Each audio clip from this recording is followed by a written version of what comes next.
Am I live? I feel live, but I don't know if I'm really live like on YouTube. I see people commenting. It's a good sign.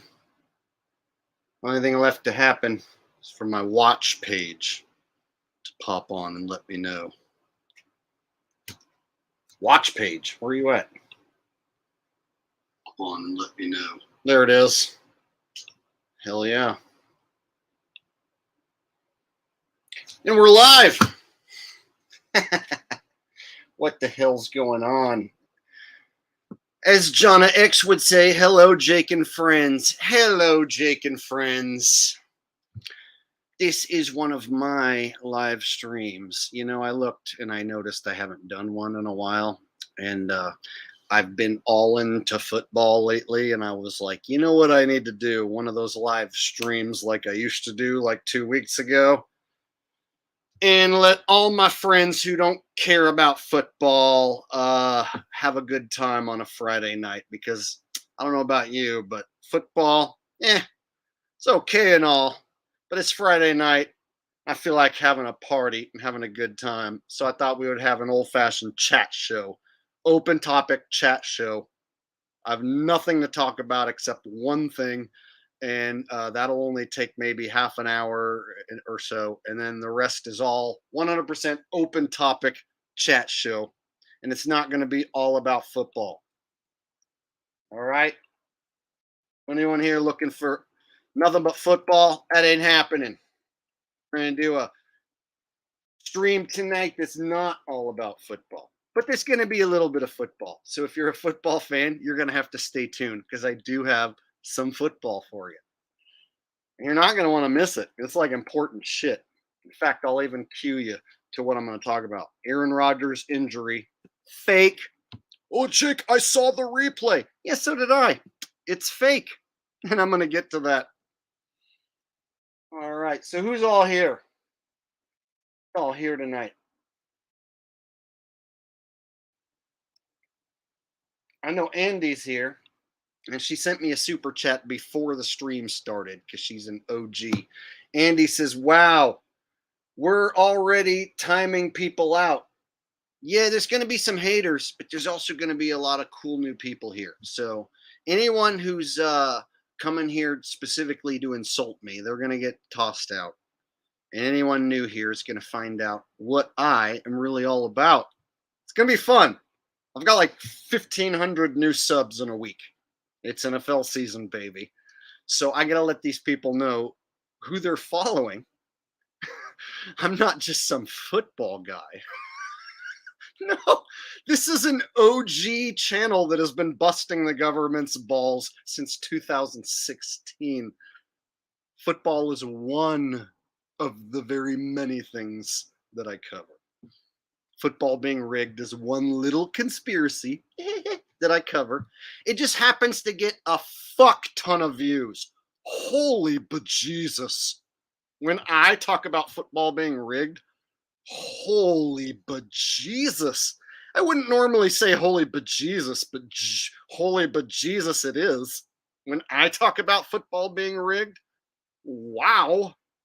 Like one man changes the world sort of shit. All right.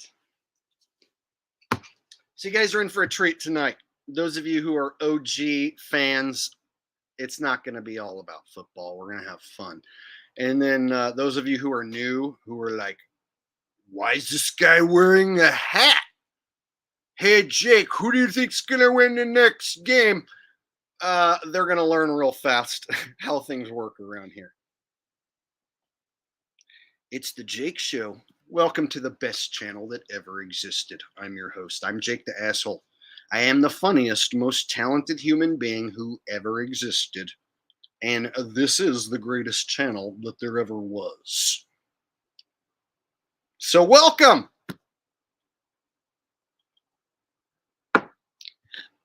I have to tell you that because I don't have enough money to run an ad campaign on TV telling you how great I am. So I have to just personally do it when I go live. Seems to work the best. All right.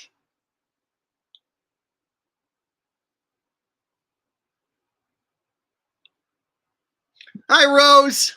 I'm glad you and Jonna are here. You know what actually made me go live tonight? I was like, dude, if I don't go live, I just won't hear from all my homies.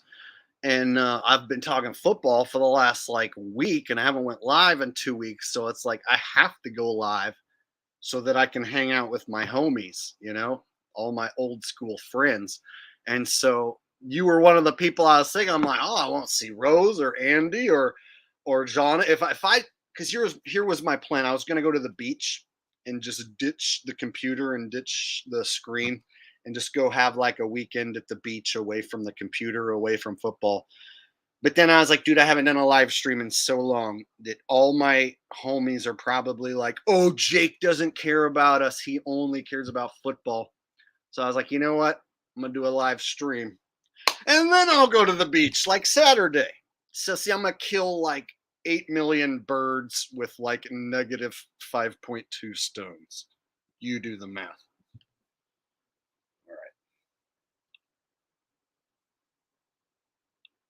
Owen says, hey, Jake. Hey. See, that's how you know it's live. I'm interacting live with my homies. Jonna is a sweetheart. She donates more than anyone to this channel, and I love her for it.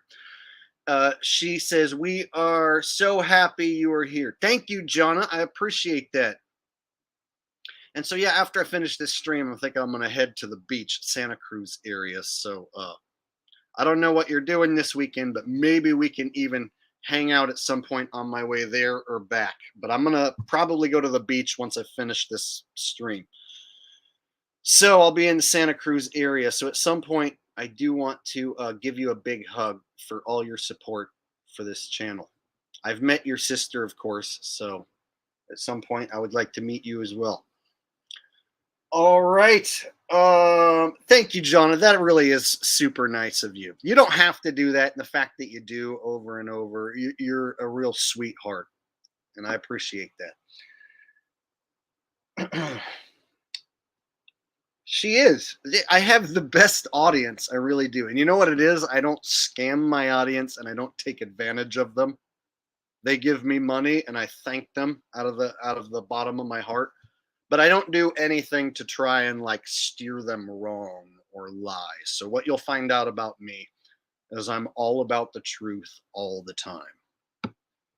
So I bust the government's balls. I bust the NFL's balls. Anyone who's lying and scamming people, for instance, like a guy named Zach Hubbard will sell you losing picks and then he'll lie about his picks afterwards. And so I'll say, hey, don't trust Zach Hubbard. I'll give you picks for free, and they're usually better than his. See? And see. So I'm the guy that pushes the truth.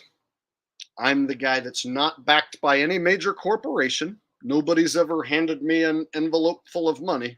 So I'm that guy on YouTube who says what I feel and makes a living. I just don't make a comfortable living. This is it. This is where I live. I live in this room that you're looking at. So since 2016, I haven't had a regular job, but I don't have a nice car. I don't have a big fancy house. I make a living scraping by doing this. And this is what it looks like to tell people the truth from the bottom of your heart. You don't get rich, but you never go broke. Thank you, Anthony C. All right. Yeah, anyone who comes here talking about Gematria or Zach, you're going to get bounced pretty much. Like, so here's the deal. I've had some NFL not fanboys, but NFL guys come tell me I need to learn Gematria. Jake, your picks are good, but you need to learn Gematria. Oh, okay. So here's the thing. Gematria is like performing magic. There's no one way to do it. There's a million ways to do a magic trick. The same trick. You can just do variations of the same magic trick. So when someone says you need to learn Gematria, it's like, which one? The one that Zach Hubbard does and gets his picks wrong? Is that the Gematria I need to learn? So all these NFL fans trying to come along like, dude, your picks were good, but you need to learn Gematria. Like there's one way to do it that everyone practices and always gets it right. You can have two Gematria guys do two different styles of Gematria and get two different picks. One of them's going to be right, one's going to be wrong. So the guy who did it wrong, oh, he just picked the wrong numbers and did the wrong riddle. And the guy who did it right, he knows the Gematria, man. Until next week when he gets it wrong. See how it works? So I don't do Gematria because there's no way to do it because everyone does it their own way. So if everyone just makes up their own numbers, then there's no way for me to do it like everyone else, because everyone else does it differently. That's like saying learn to play guitar like everyone else. Everyone plays guitar differently. There's tons of guitar players who are amazing who play differently. So which one do you mean? So people will say, Jake, you need to learn Gematria. Your picks are good, but you need to learn Gematria. Here's Gematria. Oh, the queen queefed on the 33rd day of the 33rd year. Thursday equals 33. So therefore I think the Browns might cover. That's some Zach Hubbard Gematria for you. And then when they don't cover, he'll be like, congratulations to the winners. Ah! There you go. Here's a Zach Hubbard pick. All right, here's my Steelers and Browns pick with Gematria. Ooh, 48, 97 because reasons. 128 because I put a word in a calculator. 97.6 because I said so. Close call. Take both teams on the money line. Congratulations to the winners. Ha! Gematria never fails. See, that's why I don't do Gematria, because I think it's for losers and shills.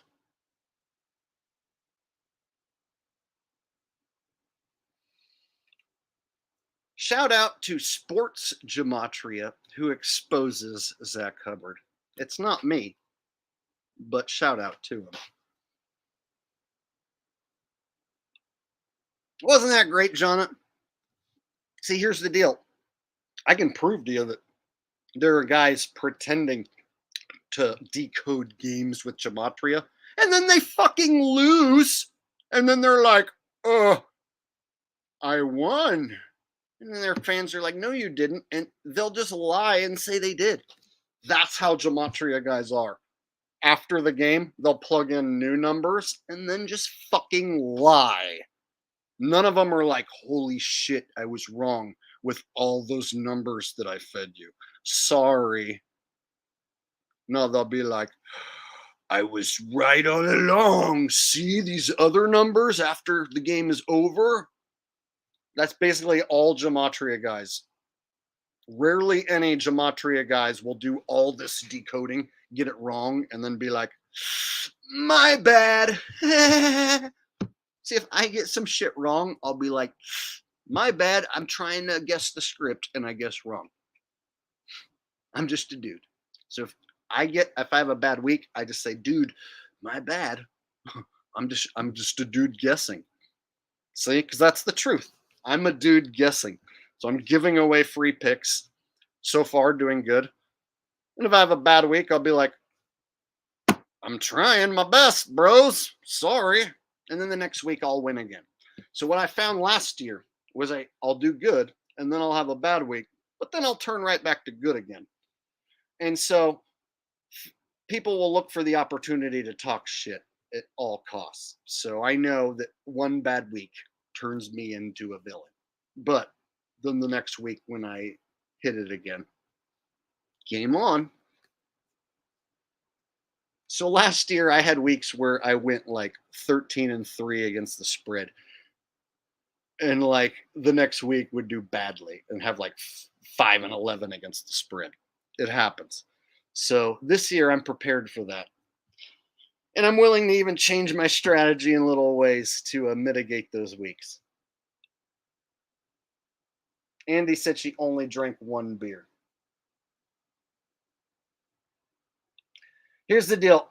I don't want to have a complete football stream because I know my hardcore fans who've been here since 2016, not all of them care about football. But I do want to talk about this fake injury because it's a gigantic psyop. And we've reached the age where digital manipulation is a thing. You guys, check this out. The NFL can have Aaron Rodgers take a fake sack, and then instantly they can take that footage, change some pixels on the screen, show it to you, and be like, look, his Achilles is popping. And meanwhile, all it is some digital manipulation of one area of his leg going deep for a second. I'm going to show it. So here's the deal. I'm the only guy on the internet going to tell you this. The NFL can doctor the replays digitally and make you think that you're looking at a guy's Achilles being torn or snapped or what have you. And all you're seeing is just a bit of pixels on a screen. You're not there. You're not looking at the guy's foot. You're not a doctor looking at his foot afterwards. And guess what? The NFL has enough money to have fake doctors, and they have an entire movie production crew to have Aaron pose in a hospital bed. It's not real. It's fake as fuck. And I'm going to prove it right now.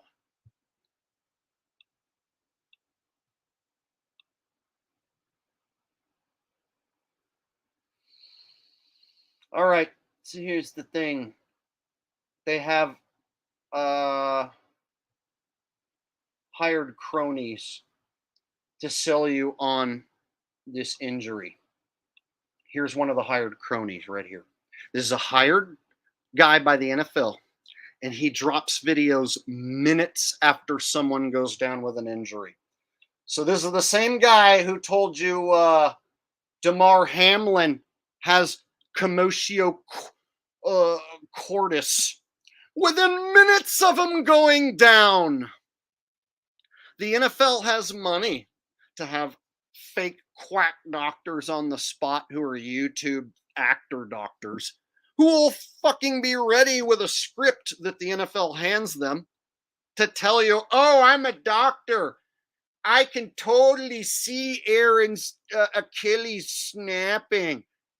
Guys, this doctor is the same doctor who told you Damar had commotio cordis. So within minutes of these injuries, within minutes, like an hour or so, he's got a diagnosis without checking these men in person. Do you understand what I'm getting at? The NFL has enough money to have a guy who's a doctor tell you whatever the fuck they want for their storylines. And the storyline is Aaron Rodgers popped his Achilles. Fake. Jake, I saw the replay. Oh, we're going to get to that. This is fake. Not falling for it. No damn fanboy with their stupid little replays they saw on TV. It's going to change my mind. Look at this motherfucker right here. Going to tell me this. You guys ready for this?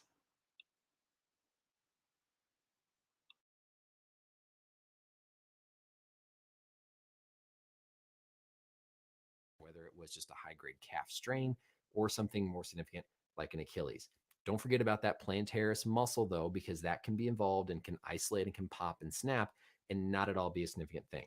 So that would be my concern just based on these initial plays and what we've heard so far from Rodgers. Let me know any questions or comments down below. We'll keep the channel updated as soon as we hear more. And thank you as always for watching. Bye.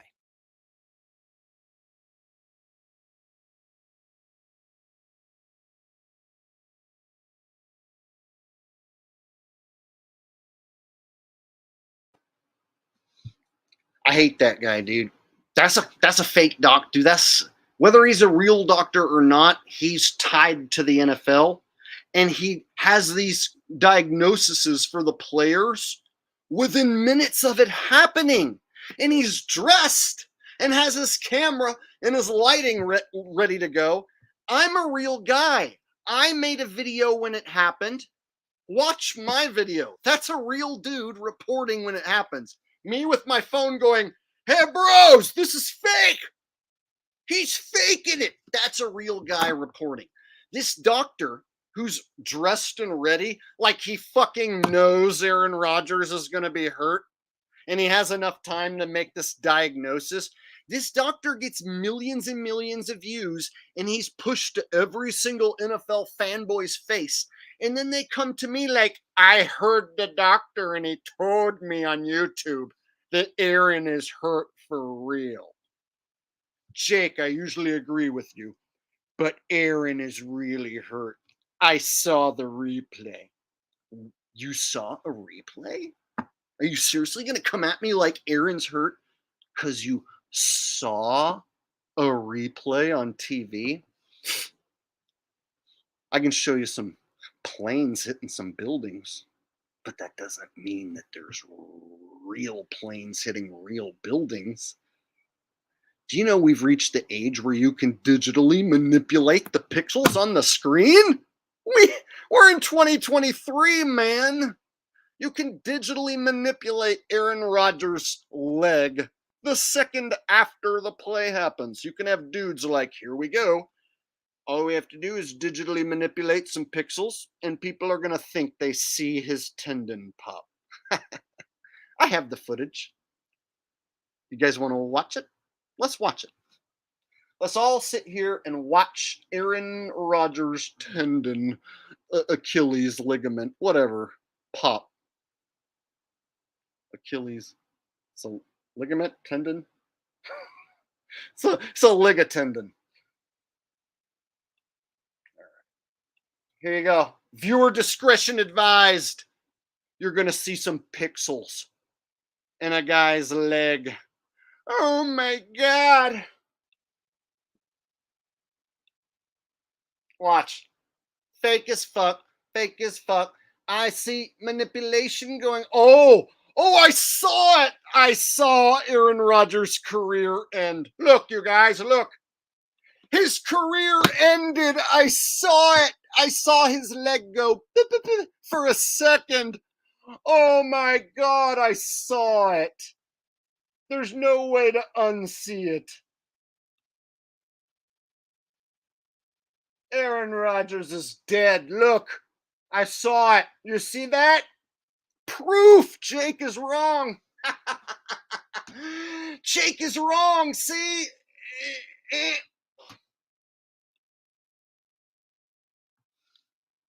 Here's the deal, motherfucking NFL losers. I know you're watching. I know you're studying me.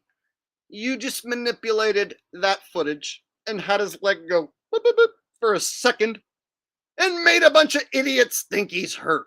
He's not hurt. I'm not stupid. Try again.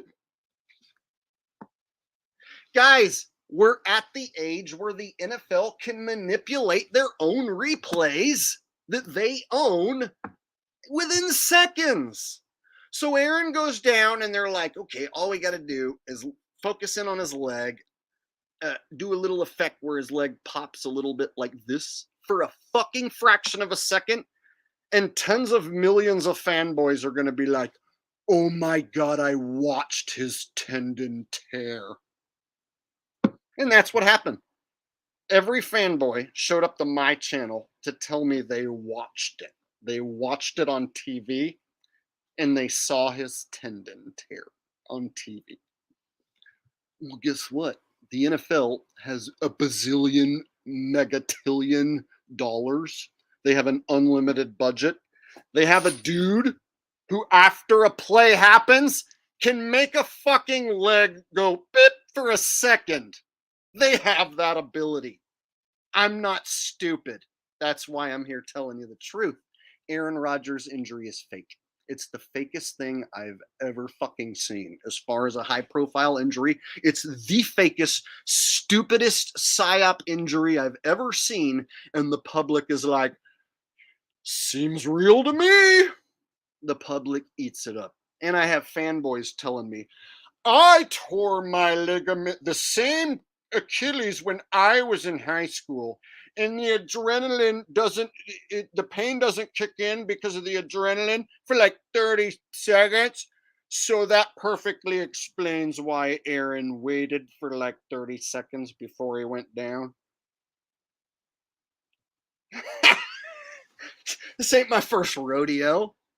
I'm the smartest motherfucker doing this. And I'm not going to be tricked by some dude's leg going, on a screen. Not going to happen. The world is that stupid, but not me. Did you guys just understand what I just broke down? Let me put it real clear for you. The NFL, the second a play ends, can doctor the footage however they want and then give you the replay. See how that works? So they can have it happen in real time. Aaron goes down. And then they just take the leg, do a little bit of manipulation, and add this little dit. And people are like, I saw his career end personally. I was there. I witnessed his tendon shatter to smithereens. Fucking idiot TV watchers. The elites laugh at you. Jake, I usually agree with you, but you're wrong about Aaron. He's anti-jab. No, he's not. Anyone who thinks Aaron's anti-jab, you're an idiot. Celebs are billboards for hire. So they can have a celebrity pretend to be anti-jab. You don't know anyone's jab status. So someone can be here's a good one. Someone can pretend to be pro-jab, pro-vaccine, but not have taken it. You don't know someone's vax status. You weren't there. So here's the thing I hear, like, oh, well, Aaron Rodgers refused to take the jab, and so that's why they made him do this. Dude, no, he's an actor. He's in the club. He makes so much money. Don't pretend to know anyone's jab status, and don't act like if someone's anti-jab on TV that they're anti-jab for real. It's not like Aaron's going to tell you the truth about anything going on in the world. So let's not act like because he's anti-jab, this is what the league did to him. Nope. Here's the symbolism. We're going to watch it. You guys ready to watch it? That's what we do here. We watch it. Oh, fuck. I think I missed someone's super chat. I do that. I get talking and I totally space out and I don't look at people's super chats and I miss them. So if I miss them, just comment to me incessantly that I missed someone's super chat, and then I'll eventually see it and go back and look at it sometimes. So, okay. Lee Manel says, I've been enjoying your videos since 2016. You really are a beacon of light, Jake. So if you remember in 2016, I never talked about football on the channel. So this is not a football channel. This is a conspiracy channel, and not a conspiracy theory channel, but a conspiracy factual channel. And so I try to shoot you straight on every single subject that I've ever talked about. And when I get something wrong, I'm the type of guy that'll admit I got it wrong, and I'll even change my way of thinking. So there's no other channel that does this. This is the only one like this. There's some other awesome channels like out there, like a guy named Q and Fee, who breaks down how the globe and the flat Earth models are all wrong, and we live in some sort of magical place that you can't even fathom. But that's for a different day. So, Lee Manel, thank you for your donation. I appreciate that. Just to show anyone new here, I've been doing this since 2016. I'm not specifically a football guy. I'm a kick the government in the balls kind of guy. And the only reason I think that they let me continue to do this is because they're studying me and they're amused by me.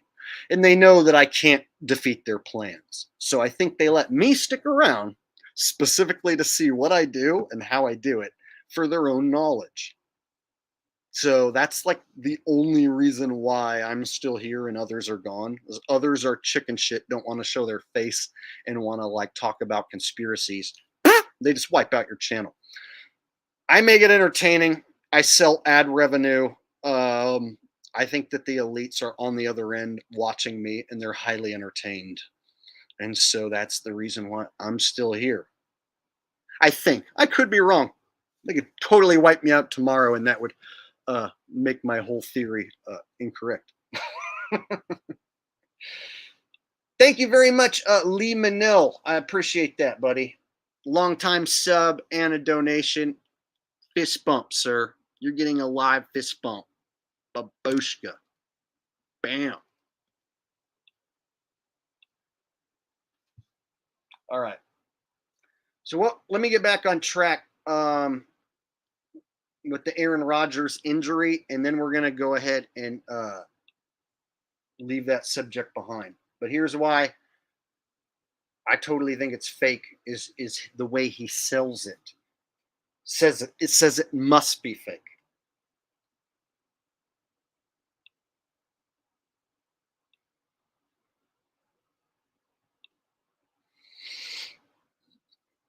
Okay. So here I see Aaron Rodgers. This is while he's injured. This is, guys, his Achilles has been snapped. The fanboys watched it on the replay, and they're all doctors on their couch drinking beer. Aaron Rodgers' Achilles has been turned into dust. Aaron Rodgers' season is over.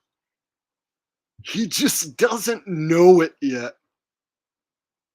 The adrenaline is coursing through his veins, and he doesn't know that his season is over. Jake, I know you've never played football before, but I had the same injury as Aaron, and I'm telling you, the adrenaline makes it so you don't feel the pain. And then, like, 30 seconds later, it, like, kicks in. I saw the slow motion replay, and I saw his Achilles tendon tear, bro. I saw it. This is such fucking bullshit, dude. And meanwhile, here I am, like the only guy on the internet, like, this is 100% bullshit. Not falling for it for a second. Not gonna. There he is. He's injured. He's so injured that his season is over. Oh, just now he realizes it. And there he goes. And look at what happens. Oh, he has to show his butt to the world in a humiliation ritual with a blood stain on his ass. A blood stain on his ass. Do you think that's by accident that there's a blood stain on his ass while he shows his ass to the world?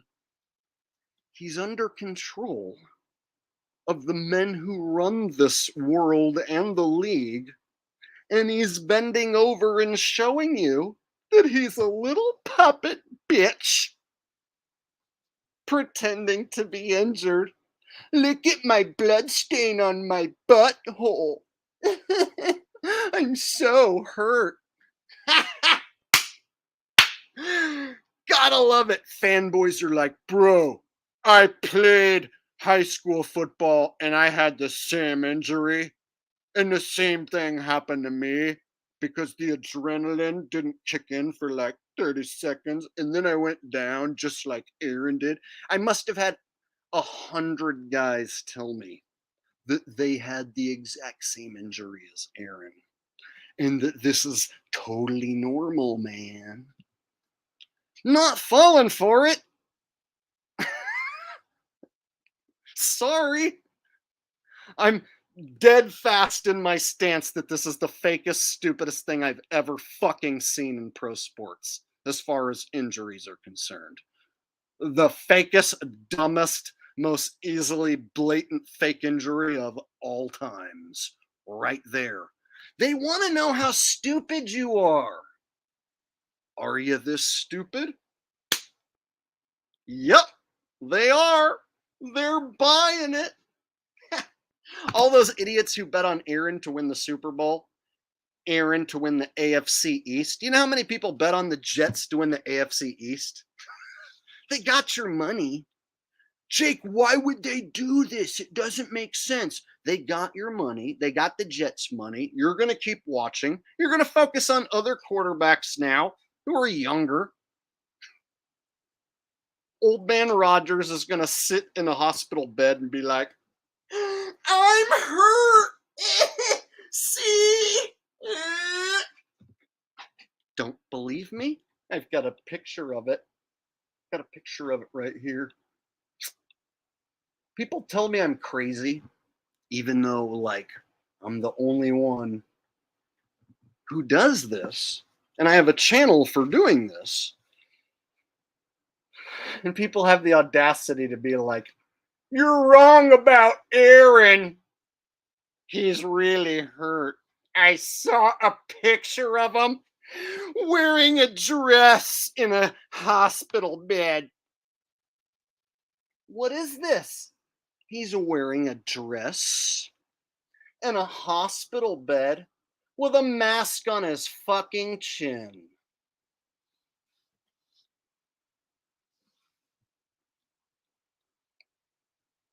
Jake, I saw his tendon tear. I saw his Achilles get turned into poo-poo. Jake, I saw a picture of him in the hospital. Yeah, it's a movie. He's wearing a dress and a mask on his chin like a good little bitch. Oh, because he's so anti-jab, he won't wear it over his mouth. He's so cool, he wears it on his chin because he's so anti-jab. Nice try, brothers.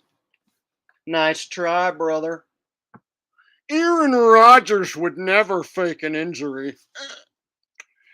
He didn't take the jab, and the NFL is punishing him.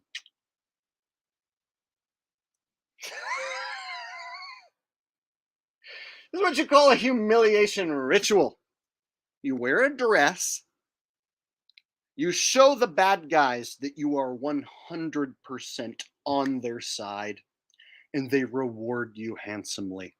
He doesn't want to play football and lose with the Jets and get his ass kicked. So now he doesn't have to. You guys, he was going to play with the Jets and go 500 or less and lose. And he didn't want to. And so now he doesn't have to. So he was like, here's my butt. Put a bloody poop stain on me and consider me hurt. That's what happened. The script was that he got the Brett Favre script. And he was like, I don't want to play the Brett. Here's the Brett Favre script. Brett Favre went from the Packers to the Jets. Won week 1, but then lost a bunch of games. And then, like, the Jets missed the playoffs to Chad Pennington and the Dolphins on the final season. So I told everyone that Aaron Rodgers is going to get the Brett Favre script where they almost make the playoffs, but then fucking lose on the last week. So I think Aaron Rodgers is like, dude, I'm just going to just lay down, put the bloody poop stain on my butt, and then I don't even want to play. And then I'll just pose in the hospital like a bitch. And you guys, and then I can just take the year off. And they're like, that's a great plan, dude. We're going to make so much money on these idiots who bet on the Bills after you go down. You know how many people bet on the Bills after that guy went down? Such a trap. Such a trap. Look at this. People have the audacity to tell me because they saw this on TV. They saw this on TV and they saw some guy's ankle go boop, that they for sure know this is real. And I'm for sure wrong because they saw it on TV. Sad world. Sad world. When the guy with the stupid hat has to be the one to tell you the truth about everything. Surprise, it's on TV. The second he goes down, dude in the booth can doctor up the replay very easily within seconds. And now they've got your Achilles being torn via replay because his leg went boop for a second. And then you get the YouTube doctor who comes out the second he goes down to be like, I'm going to have to say that his tendon has been torn to smithereens. I'm a doctor. I'm doing this just purely out of the goodness of my own heart. I'm the YouTube doctor who told you that DeMar went down with commotio cordis the second he went down. And I'm telling you right now, Aaron Rodgers' Achilles is totally 100% like he's done for the season, in my professional opinion. Not having seen him or done any real examination, I'm just going to guess that he's done. And people are like, dude, did you not see the replay? Yeah, I saw the replay, dude.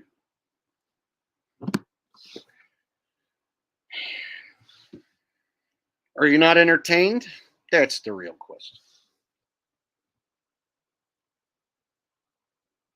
So there you go. That's my stance on Aaron Rodgers' injury. Did I see the replay? Yep, it's fake. I saw the replay. Not buying it. Fake the fakest I've ever seen. And now I get to add to my conspiracy repertoire the NFL digitally manipulating replays and me being the first one to talk about it.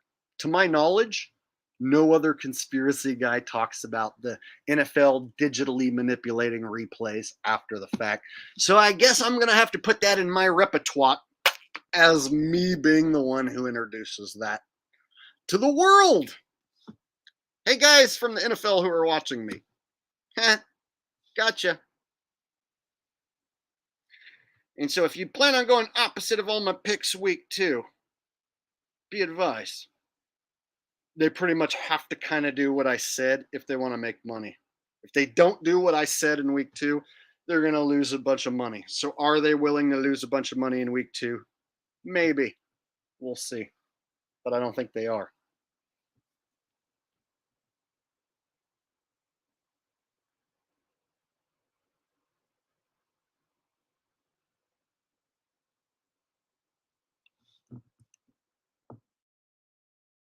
Yes, Mr. Mike, little help with the spelling Q and feature. If I say everyone's a shill except for me, Q and Fee gets really angry at me.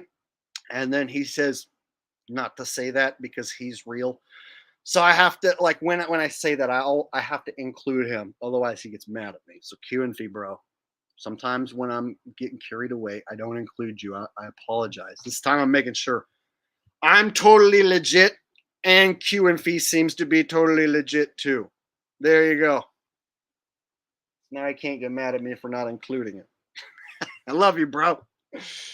All right.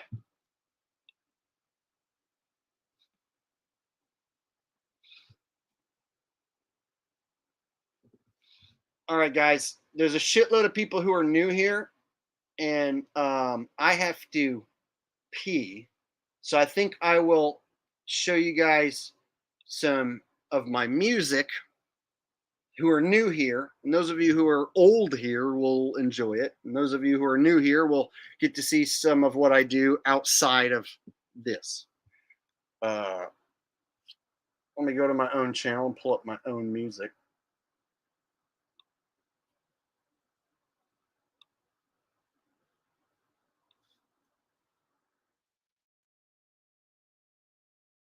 All right.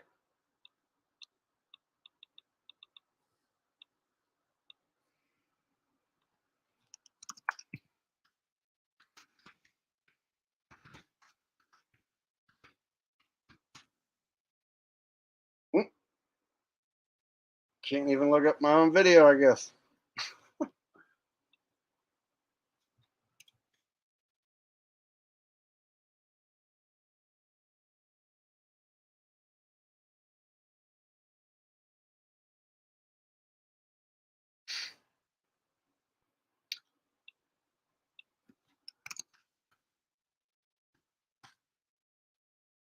There it is.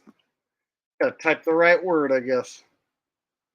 So here's a song I wrote back in 2020 called I Don't Believe in COVID. And it still stands the test of time. It's a good song. So while I go pee, I'm going to have you guys listen to my song here, which has a really fun music video for everyone to enjoy. All right. Let me go ahead and mute myself so I don't ruin the moment.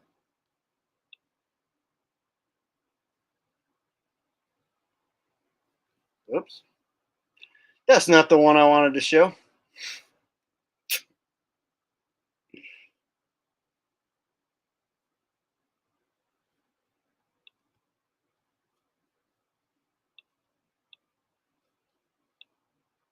There it is. This is my own original tune. I own 100% of this. I wrote it. I had some help, but basically, this is all my own original tune here. Enjoy.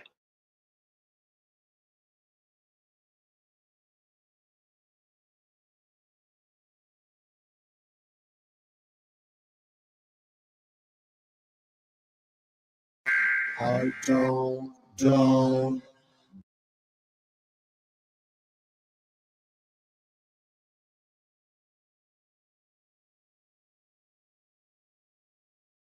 I don't believe in COVID. I don't believe in COVID. No, I don't believe in COVID, and that's why I'm gonna live forever. Yeah.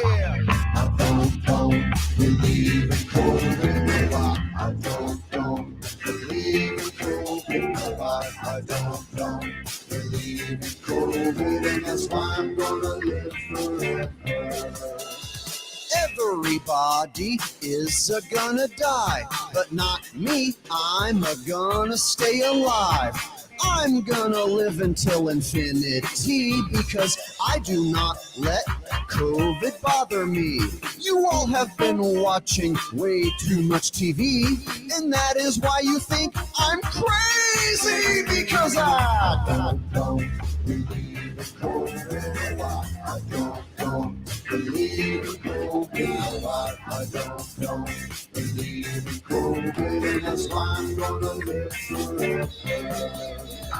BLM every single day. COVID, that's how I stay paid. And I want to put Hillary Clinton on Epstein Island, but without children. George Clooney got my sloppy seconds. He let Maxwell taste my secret weapon. Mr. Beast, I'm your dad. Take the vaccine and wear your mask. I don't believe in COVID. I don't believe in COVID. No, I don't believe in COVID, and that's why I'm gonna live forever. I don't believe in COVID. I don't believe in COVID. No, I don't believe in COVID, and that's why I'm gonna live forever. Your mom is gonna die, your dad is gonna die, your brother's gonna die, your sister's gonna die, your aunt is gonna die, your grandma's gonna die, your neighbor's gonna die, your dog is gonna die, your cat's gonna die, the sky is gonna die, that guy is gonna die. I'm gonna die. No, wait, I'm wrong. I'm gonna live forever because I don't believe in COVID, bitch! I don't believe in COVID. I don't believe in COVID. No, I don't believe in COVID, and that's why I'm gonna live forever. I don't believe in COVID. I don't believe in COVID. No, I don't believe in COVID, and that's why I'm gonna live forever. I don't believe in COVID. I don't believe in COVID. I don't believe in COVID, and that's why I'm gonna live forever. So at this point before the song starts to blow, this is where we put the guitar solo.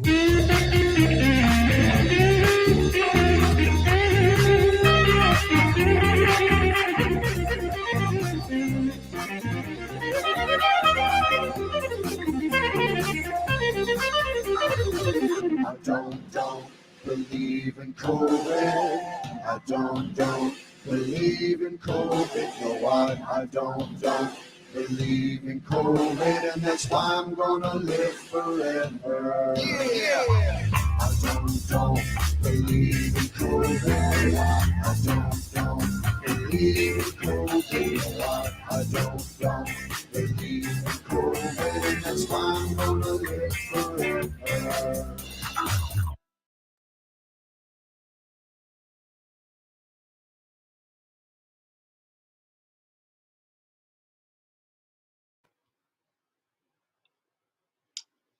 Just in case, just in case you thought you were checking out a regular guy or that you subscribe to some guy who talks about football.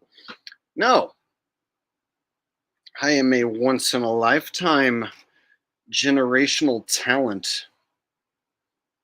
And this is the most exceptional YouTube channel you could have ever listened to in your life.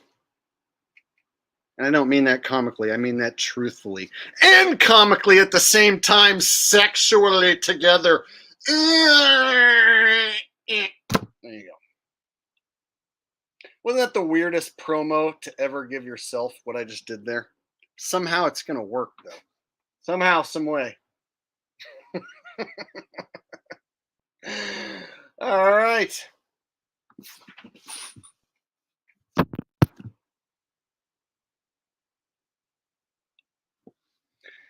Leslie, I wanted to do this stream to show the new subs that I'm not just a guy who watches football. So much more than that, because the old subs are probably like, shit, he's only talking about football. So I had to think of a way. How am I going to like corral the old subs and the new subs in one stream? Oh, I know. I'll rally everyone together around Aaron Rodgers' bullshit fake injury. And we'll all come together as one. One happy family around Aaron Rodgers' fake ass injury. Kumbaya, my lord, kumbaya. We're all going to sing, everybody, around Aaron Rodgers' fake injury, going to bring the world together in peace and happiness and truth over Aaron Rodgers' bullshit fake ass injury, which I proved tonight. Kumbaya. There you go. So I'm done with football tonight. No, I don't want to go all into football for the rest of the night. We totally footballed it up. And I know people who have been subbed to this channel for many years are like, dude, shut up about football. What do you think about the Mexican aliens? I'm like, yeah, that's going to sort itself out.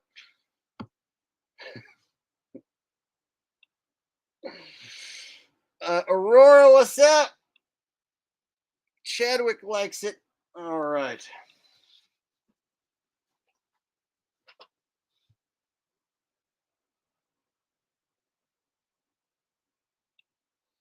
TD says, hey, Jake, look up The Fixes In by Brian Tuhoy. So there is the possibility that I could get that guy on the channel. So there's somebody who messaged me on Facebook, and they were saying they've talked to Brian and that they told him about my channel and he's open to coming on. But that guy's been on TV and on Alex Jones and on several different high-profile situations where he talks about it, to where I almost wonder, like, am I inviting some sort of gatekeeper on if I do that? So he might be totally legit and be a good guy. I don't know for sure, but there is, for whatever reason, people keep bringing him up as, and there seems to be an opportunity that I could theoretically have him on.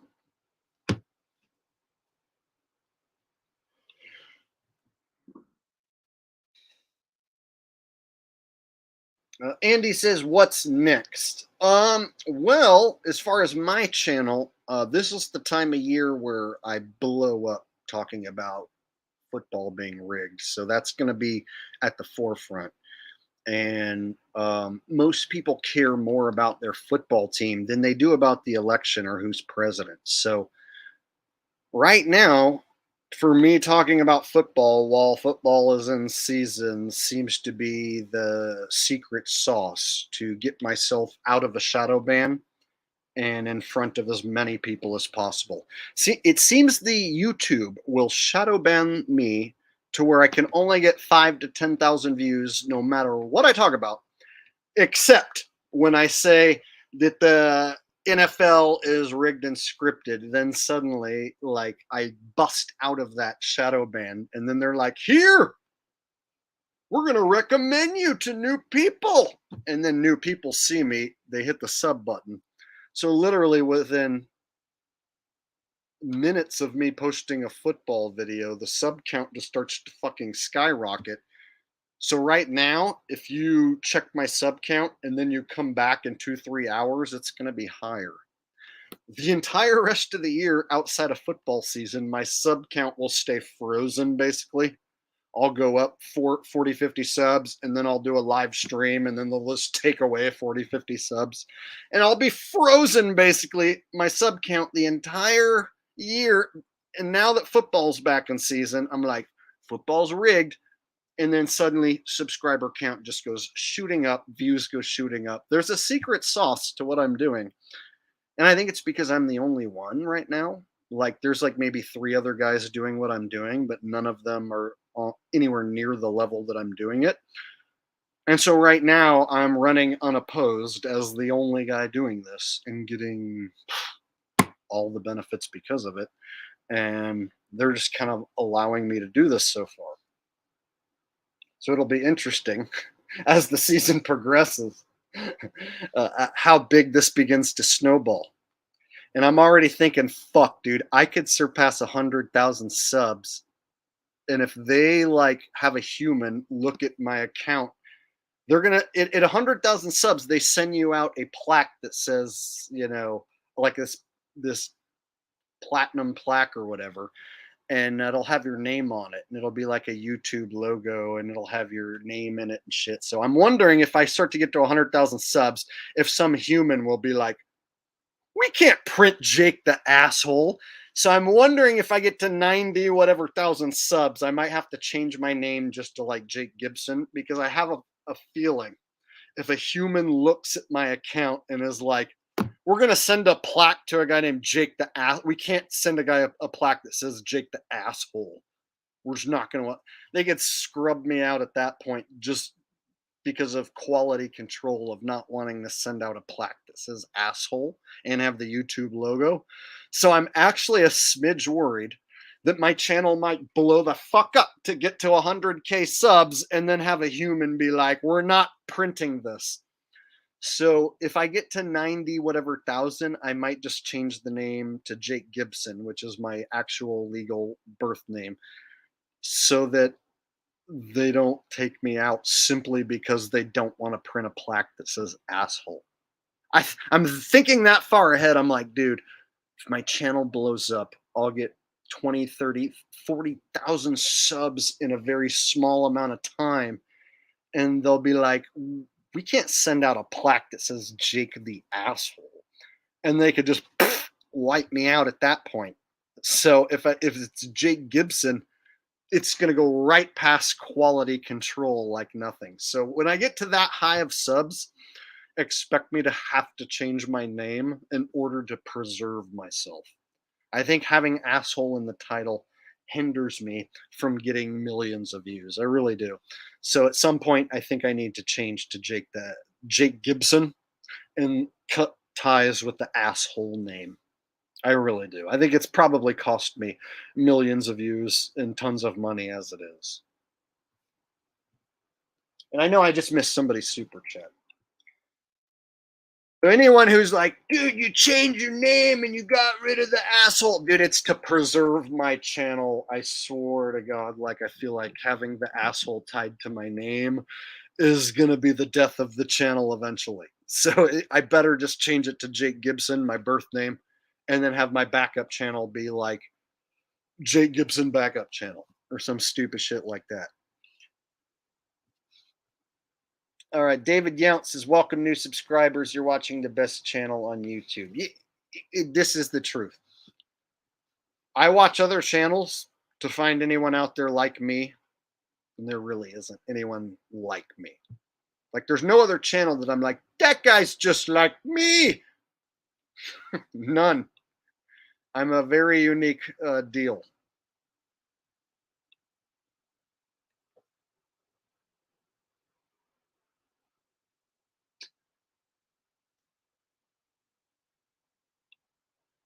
Jake the jerk. Ouch.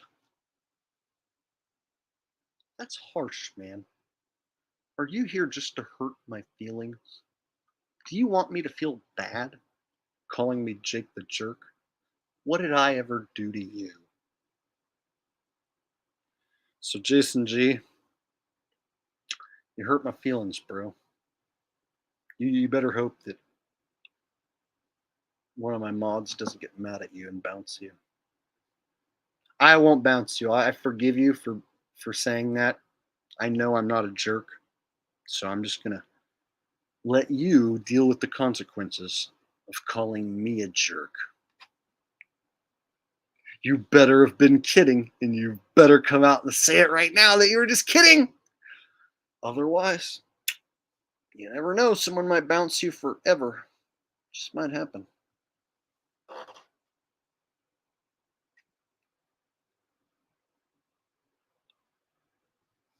You love that? Yeah, that's an original that I wrote back during the scamdemic.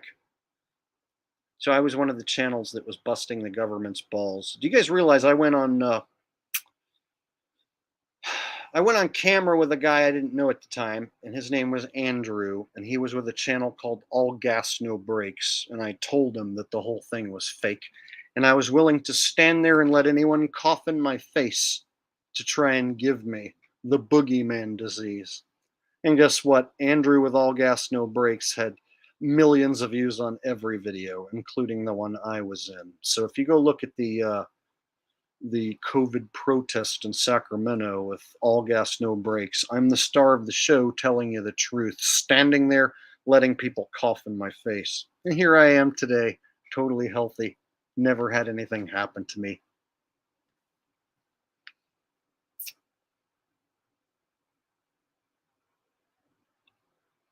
So I'm a very special human being in this existence. There is no other human being like me. And I'm one man who's not tied to the government or any industry or corporation. And I'm 100% my own free man making my own decisions. And I'm making a difference in this world in very small ways. So, for instance, people say, Jake, have you seen the NFL with their commercials talking about how it's scripted? And I say, yeah, that's called damage control.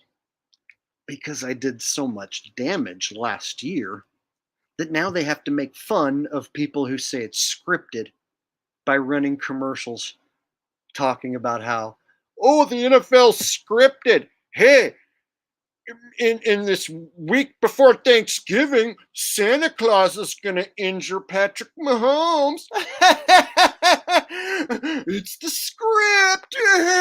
Like, it's so stupid if you believe in that.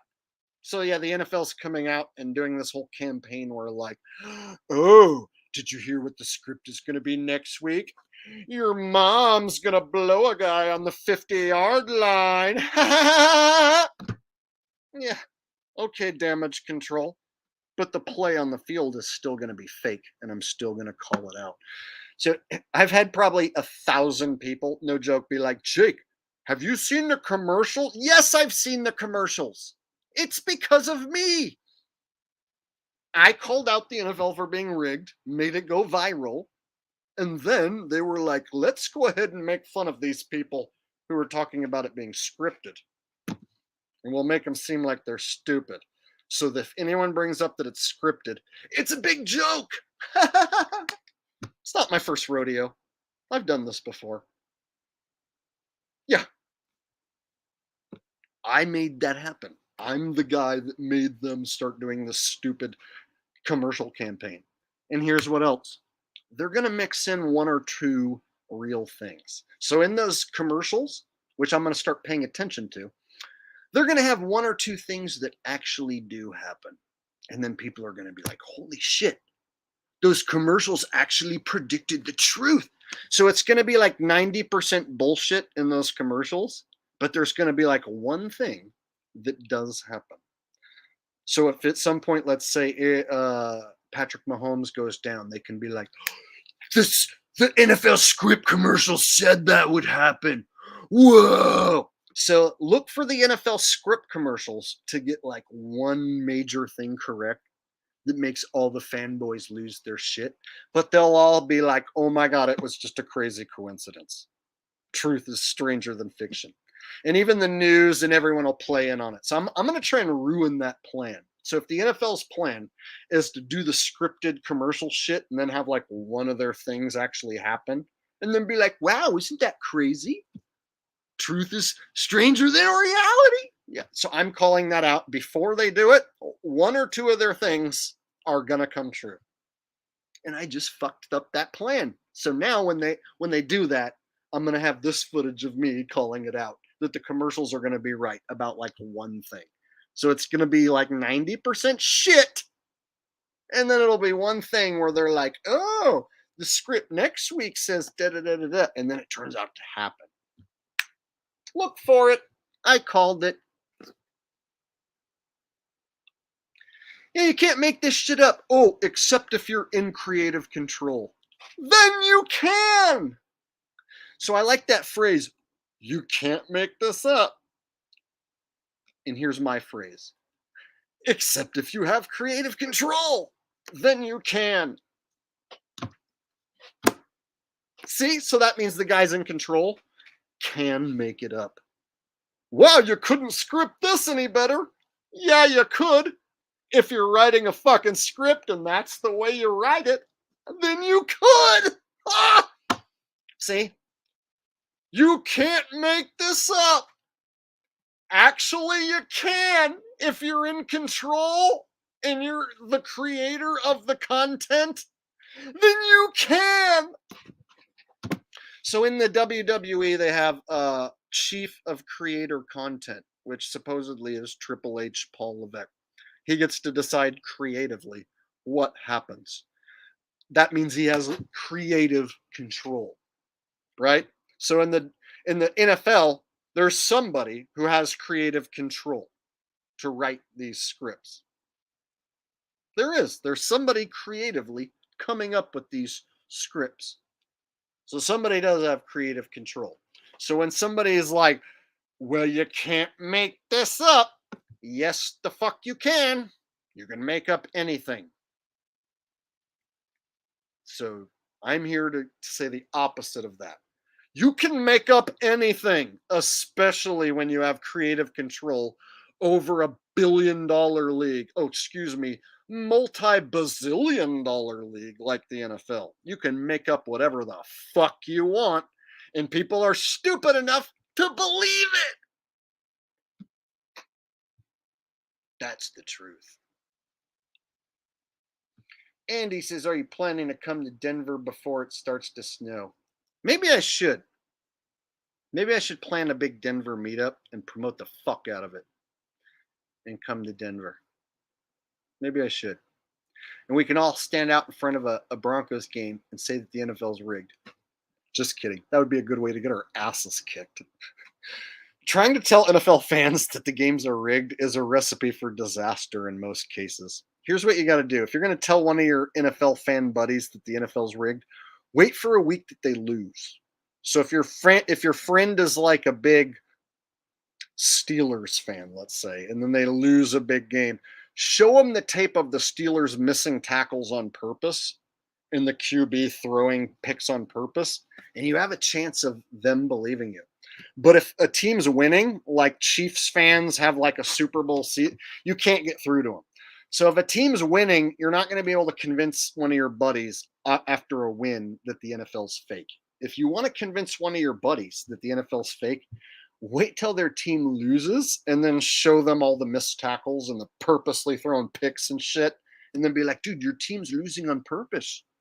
You don't have to feel the pain of a loss. It's fake.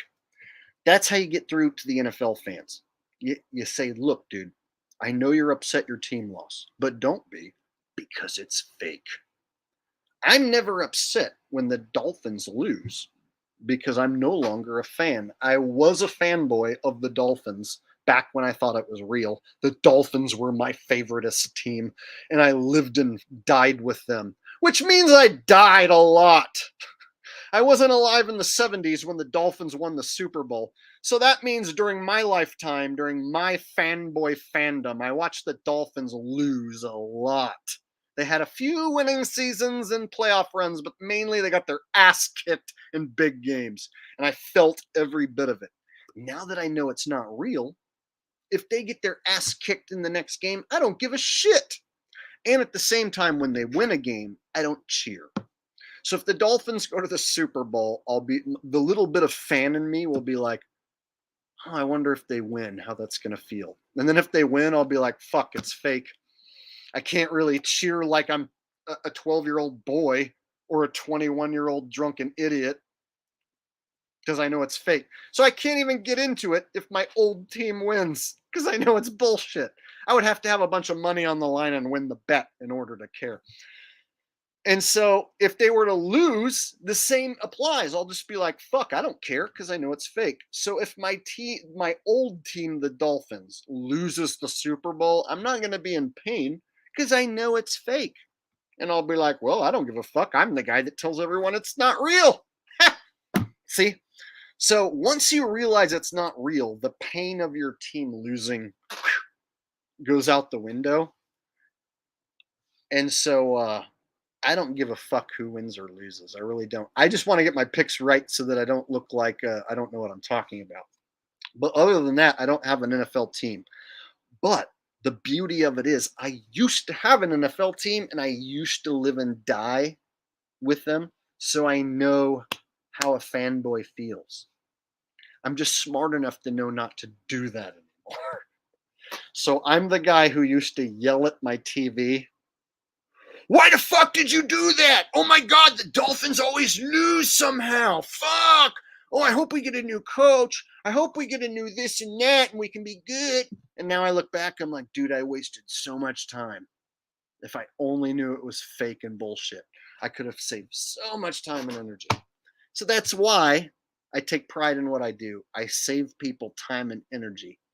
I prove it's fake so that you don't have the pain of a loss to deal with because it's fake.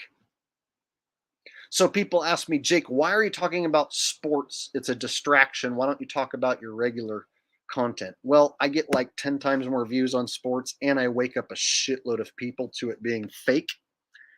And in a way, I save people from being suckered in to fake sports by showing them how fake it is. So one of the reasons why I really enjoy doing what I do with a fake sports is that I'm getting people to see that sports can be rigged. So therefore elections can be rigged, space can be rigged, everything on TV can be rigged. So it's like a nice way for me to build a brand new audience for the rest of my content by showing them football's fake and that there's a ton of things outside of football that are also fake. So for whatever reason, when I talk about football being fake, it's kind of a magical deal that happens. Can't explain it. You'd have to see it on my end. The numbers is ridiculous.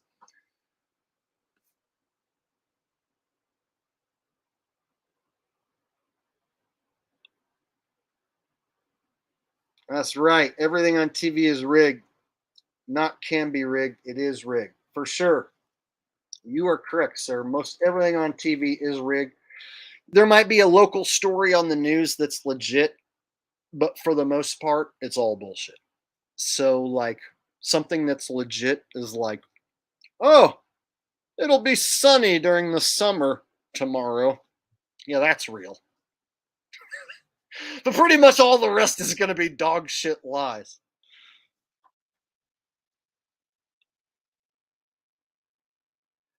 Sunflower says, awesome, Jake. Keep on waking up the masses. Thank you, Sunflower. I got no other choice but to keep doing what I'm doing.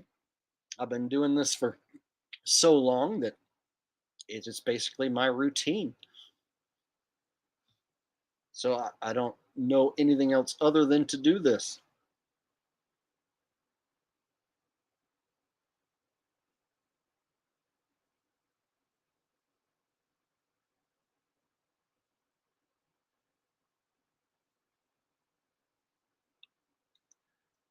Here's a good one.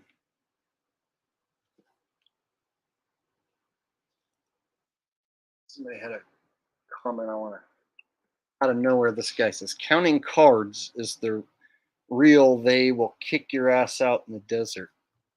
Here's the thing, buddy. Save yourself the trouble. Learn how to identify advantage slot machines. There's certain slot machines that can be played to an advantage. And if you walk around and just check, you can find slot machines played by the previous player who leaves a slot machine at an advantageous state, and you can play and win. Even some cases, guaranteed wins. I've proven it, but you have to take the time to learn. So here's the deal. Most slot machines are pure luck, except for the ones where you get to build up an advantage in some way or another. Those slot machines are your ticket to beating the casino. The casino can't stop you from checking those machines and playing at an advantageous state. They expect you to be stupid and lose. If you specifically walk around and only play a slot machine in an advantageous state, you are going to win. I've proven it. I do it. It's a real thing. Any other way, you're going to lose in the long run to a casino. Counting cards, you can still have a night where you get your ass handed to you. You can be like, oh, the cards are in my favor. I'm going to bet a big amount, and they still beat you. At least with advantage slot playing, you can keep your losses to the absolute minimum and your potential for gain to the absolute maximum. I've had 75-cent bets turn into $500 specifically because I'm only playing an advantage. But I'm the type of guy who walks around all night long looking for that advantage. So you have to kind of know what you're doing, whether you're counting cards or whether you're slamming slots.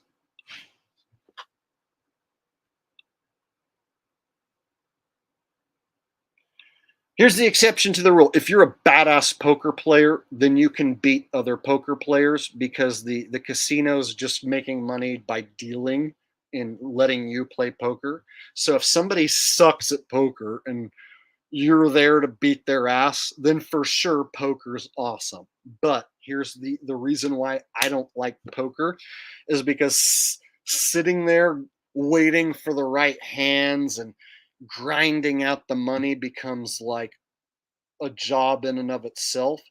And any shitty player can catch the right cards and beat you to where you can have some stupid idiot down to their last card, but they catch that last one card to save them and beat you for lots of money. The bad beats in poker, I can't handle. And so in slot advantage play, there's no bad beats that equal the bad beat of a poker bad beat. A poker bad beat with all your money on the line and you've done everything totally perfect and somebody gets that last card to save their ass and you lose and you have to walk away as the loser. That's why I don't play poker, because that happens to me. And I can't handle that moment. And I don't want to sit around waiting for those magical cards and still end up having one guy with one card better just blow me out of the water unexpectedly. So I stick to walking around casinos, checking for a slot machine that's at my advantage. and hoping to get that lucky bonus round out of nowhere or that big advantage somebody left behind. And you know what? I've never taken a gigantic loss, and I've smacked the casino for a lot of money. And I've proven it to my audience. So anyone thinking I'm lying, you're new here, because I've shown people how it's done. Anyway, so all you got to do is look up advantage slots, learn which ones are advantage slots, and then you have to spend the time walking around checking the machines. So there's a lot of information you have to learn beforehand. So it's like anything. If you're going to be a good poker player, you got to spend a ton of time to learn how to be a good poker player. If you want to beat slot machines, you got to learn which ones are beatable and which ones are not. And if you want to be if you want to beat a casino in any way, shape, or form, you have to spend a fucking ton of time to do it. There's no easy way. So it's a job. If you can be one of the few who beats a casino, you're going to have to spend so much time and effort that you're basically just doing a full-time job like anyone else would do. So if you beat a casino for 60 G's a year, congratulations, but you have to spend your whole year working on that to do that. And so it's a job like anything else. And most people can't do it and lose.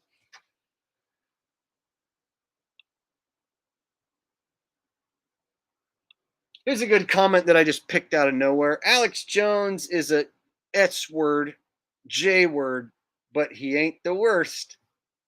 And I like how this guy's some Andrew Tate guy. Andrew Tate's a shill too, bro. Andrew Tate's a shill. Alex Jones is a shill. Anybody who's that influential and has that much of a draw is a shill and is controlled by the government. Don't follow either of them. And I call both of them out as being shills. And I have videos about both of them being shills. And in my case, I think I proved my point that they're 100% shills. Fact.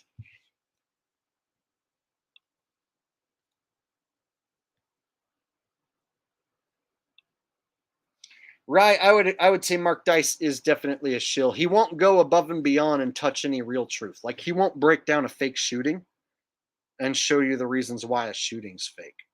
So anybody who has a big fat channel never takes the time to break down a conspiracy the way I do. So I'll break down a conspiracy from front to back. I've even had videos taken down on several occasions where I do too good of a job. So my main thing is with these shill channels with 500,000 subs, 1 million subs or more, they don't put their channel on the line and tell you any major truth and then break it down and give you the real proof.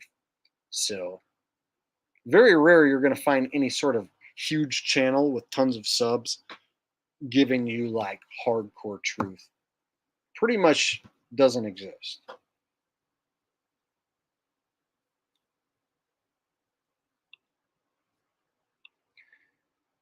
Awaken with JP is it's shill comedy.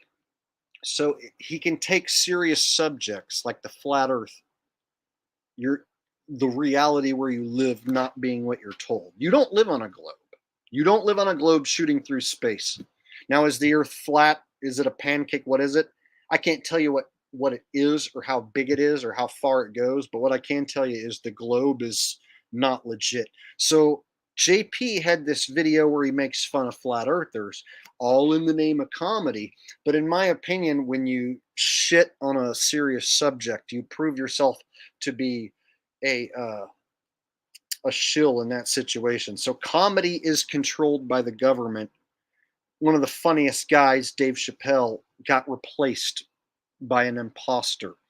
So everybody in comedy who has any sort of pull, all their jokes and narratives are always going to be about how the narrative is legit, basically. You're not going to find a famous comic talking about how the narrative's all bullshit and made up. And then the closest you're going to find are fringe comics like Jim Brewer, who interviews shills like Joe Rogan and whatnot. And Joe Rogan has him on. So you might find fringe channels like Jim Brewer pretending to be a truther or whatnot, but they're still celebrities tied back to Hollywood. You're not going to find anybody really exposing this the way I do. So comedy is controlled, and the comics that get the most draw are the most controlled. And so if you see a comic, getting a ton of attention, that comic's going to be pushing mainstream narratives. I am the real comic, uncontrolled by anything. Nobody owns what I say or do. There is no script. I'm making this up right now. This is all made up. No one tells me what to do or say. I'm the real deal. I'm the funniest comic in the world. And I really do believe it. And I think I've proven it in many cases. I can turn on the funny business whenever I want and turn it off, more so than any other human in existence right now. And at the same time, I can call out the government for being fake. So the only comic that makes people laugh and tells the truth all the time is me. I'm the only one. Yeah, JP is a system comic. So he's there to make people on the left laugh and people on the right laugh. He has to make both audiences laugh. So he'll have videos that seems like he's right wing, but then he has videos where he's totally left wing too.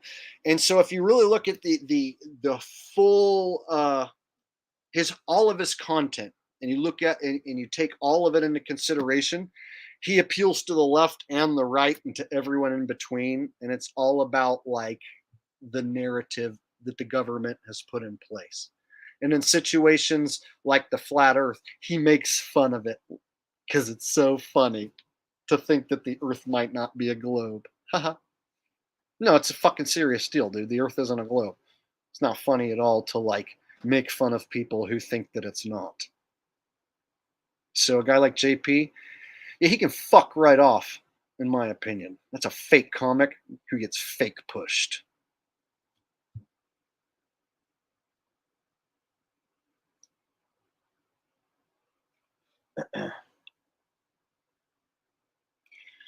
All right. So if I wanted to do some comedy, if I want to turn on the funny business, I can do it like this. Do you remember when I said screw your freedom? I did not technically say screw your freedom in any sort of negative way.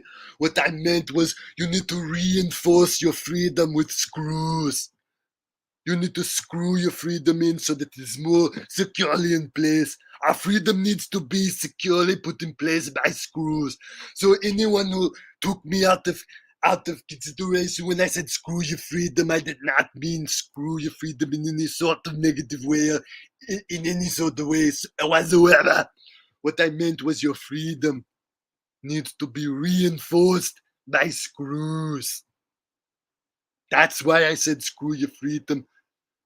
Because I love freedom and I believe in freedom so much that I think it needs to be reinforced by screws. Now that's comedy. If you don't think so, then you don't know what funny is. There you go. See? Andy knows what funny is. That's why I made Andy a mod. Because she knows exactly when I make a joke, exactly when it's funny. All the time. See?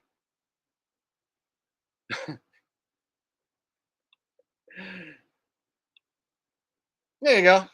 See, that's how quickly I can go from being serious to turning on the funny business.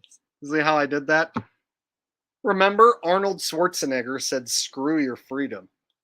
So if you reinforce freedom with screws, well, then I guess he was making a positive statement.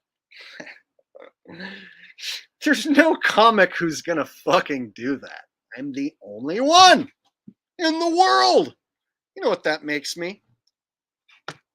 Funniest comic alive. Simply because of that one example and that one joke. That's all I need. That one example and that one joke was the funniest example and perfect example ever. So therefore, I'm right.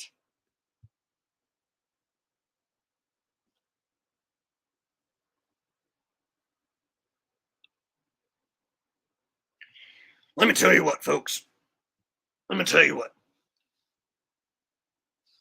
The elites are having meetings behind closed doors, all right? Let me tell you something. They're having interdimensional sex with each other.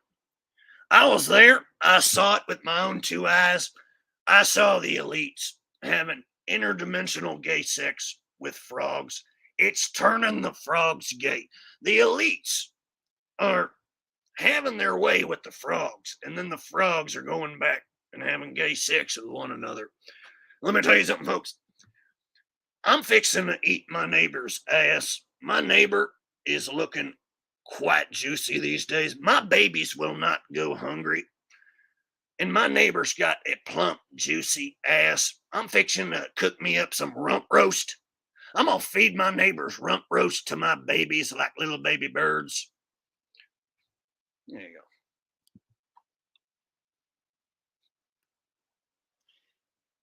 Oh, Elmo likes to screw. Elmo would never say screw your freedom, 'cause Elmo is a freedom fighter. Elmo's gonna vote for Donald Trump to make America great again. Trump 2024. Hey, Elmo, why do you like Trump? Well, I have red fur, so therefore I'm gonna vote red because I have red fur. Okay, Elmo, thanks. There you go. That's what Elmo's going to do. Elmo's going to vote for Trump because he has red fur. Or because she has red fur. Is Elmo a boy or a girl? I don't know. Doesn't matter. Non-binary ass Elmo. Such a Trump fan.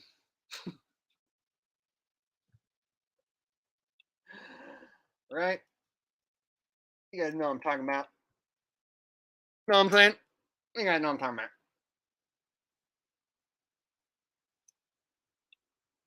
Thanks for giving me the idea, Andy. I would have never done that had you not super chatted me the idea.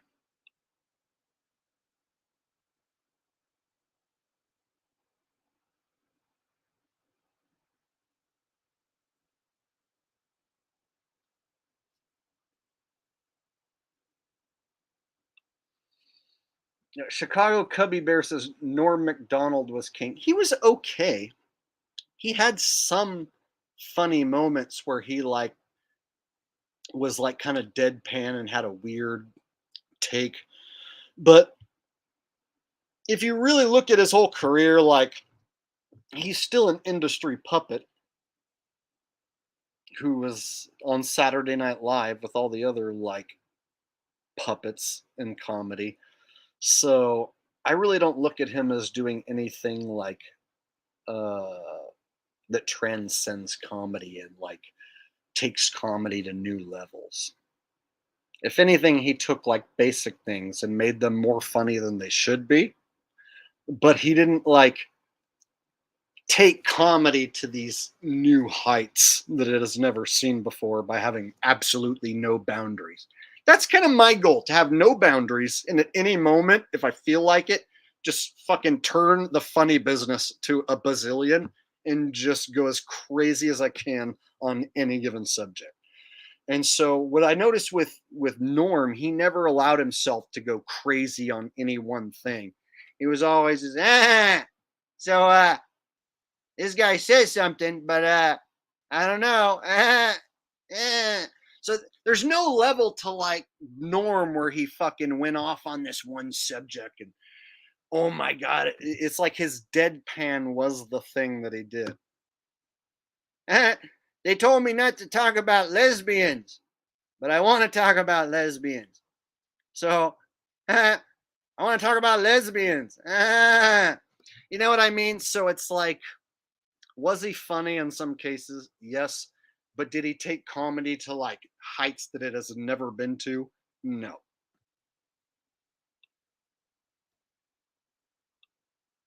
right? And I'm not being a hater. I'm giving Norm his due. He was funny, but he was in the same club with all the other Saturday Night Live hacks. And I could make the argument that he didn't have much pizzazz. So outside of like his little like comedy act, he's kind of boring. So if you ask Norm to do any sort of movie part or movie role, he sucks balls. All he can do is Norm. If you were to ask me to do an acting part in a movie, if Hollywood was awesome and actually rewarded talented people and they gave me money to act, I could blow your fucking mind. I'm not just saying that because I'm a narcissist. I'm saying that because it's true. If Hollywood was legit and gave me money and put the time and effort in and said, Jake, we need you to act sad. We need you to act happy. We need you to act mad. We need you to play this character. We need you to play this character. I can accomplish all that and then some. Norm is one of those guys that's like, lesbians, huh? They like to lick each other's pussies. Huh? I'm not supposed to talk about lesbians licking each other's pussies? Huh? What sort of comedy show is this? Can't talk about lesbians licking each other's pussies. That's it.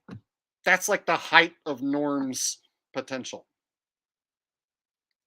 Tell me that I just didn't fucking kill that whole scenario right there. Does that not prove that I'm a better comic? I think it does. I'm a better comic than Norm. I just did Norm. I showed you the height of Norm's potential, which means I'm a better comic, more talented, and more funny. There you go. I'm more funny than any of those goddamn stupid sellout Hollywood comics with their bullshit jokes. Every day in my sleep, I've been the funniest person I know for a long time. I didn't finally figure it out until 2020. 2020, everything shuts down. No comic can go perform. The only thing you can do is be a YouTube comic. That's when I figured it out. So in 2020, when I saw everyone's gigs were canceled, including mine, you can't perform live in front of an audience in 2020 because of the pandemic. So that forces you to have to be funny in front of an audience just like this. And guess what? I was the funniest guy on the entire internet in the world doing this. No audience, no bullshit, just this. Like, no live audience, I mean.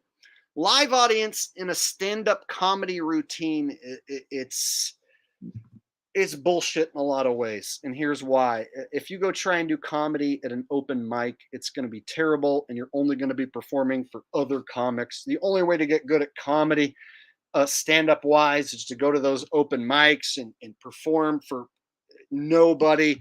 And then hopefully you get good enough to go to a comedy club where maybe somebody shows up. Here's the thing. I'll do comedy right here and skip the whole bullshit comedy club scene. And guess what? My audience loves it, and I get a lot of kick out of doing it this way without having to please a live audience. So in 2020, I figured out in my own head, like, out of everyone in the world who does this, no live audience, just straight doing comedy for the camera off the top of their head, I'm the funniest and the best. It hit me like a ton of bricks. It was like, dude, nobody's funny during the pandemic but me. If you looked at all the celebrities, they were like, wear a mask, take the Jabberooski. All your favorite celebs out there were saying, wear the mask and take the jab. And all the comics in Hollywood were saying that too. There wasn't comics going against it. Not like me. So I realized in 2020, all the comics are controlled, all of them, that are in the tippity top in Hollywood. And that as far as independent comics go, I'm the best. And therefore better than all the controlled bullshit Holly ones too. So I came to the conclusion, if I'm the funniest motherfucker who ever lived, well, wow, this is going to be an interesting life. It's going to be quite fun. And it has been.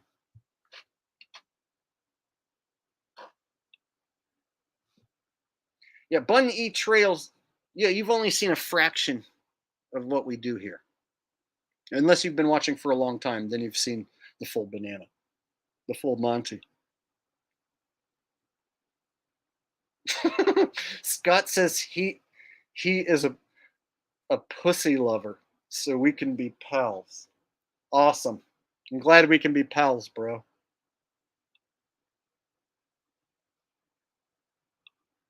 Are you not entertained? That's the whole point.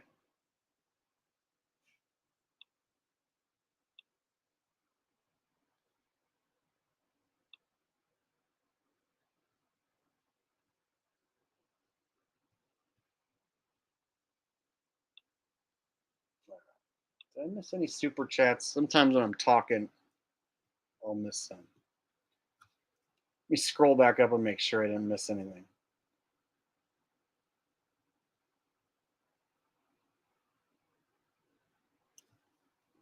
Maybe not.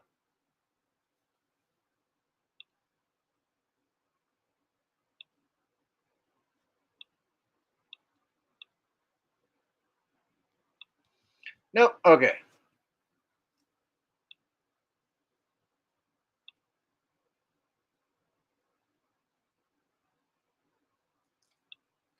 Michael Church says, I can perform magic with morning wood. Oh, yeah? Do you make your morning wood disappear? Or do you chop it in half? Or do you chop it in half and then make it disappear? Who wants to see Michael Church chop his morning wood in half and make it disappear? Anyone? Michael, you got to show us, bro. I got to see it. I want to see you make your morning wood disappear, but you have to chop it in half first. Otherwise, I won't be impressed. That would be a cool magic trick.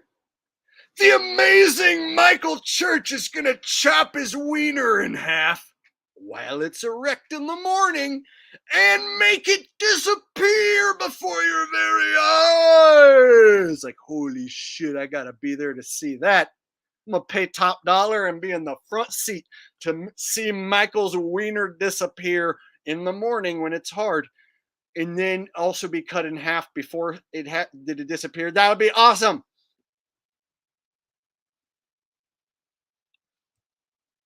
Again, this is a joke. It's comedy.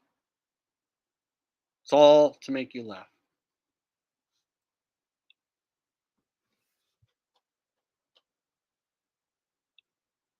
Do more? Well, I guess I can keep it up. But here's the deal. We're going to have to make a deal. I see 209 thumbs up. We're going to need 300 thumbs up. So start smashing the thumbs up button right now and make it go to 300. And then we're going to continue. And I'll be as funny as you want me to be. Right now, start hitting the thumbs up button and get it to 300 thumbs up. Because 200 and whatever is not enough. It needs to be 300. And here's the thing. YouTube, when you do this, they like notice that a bunch of people like it. And then they promote it to more people. And it's like a snowball effect. So if you want to help the good times roll and turn into a snowball that rolls over fucking the North Pole, you better hit the thumbs up button right now. 300 thumbs up. Better make it happen.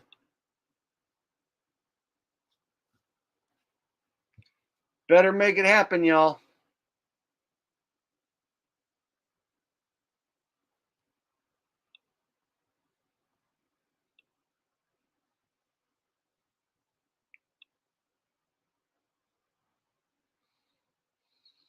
Okay, while you guys are smashing the thumbs up, I'm going to show another tune of mine, and I'm going to take a bathroom break as well. So this one is called There Are No satellites in there are no satellites in space. Keep smashing that thumbs up button. If I don't see 300 thumbs up, I might just shut the whole thing down. You don't want that to happen.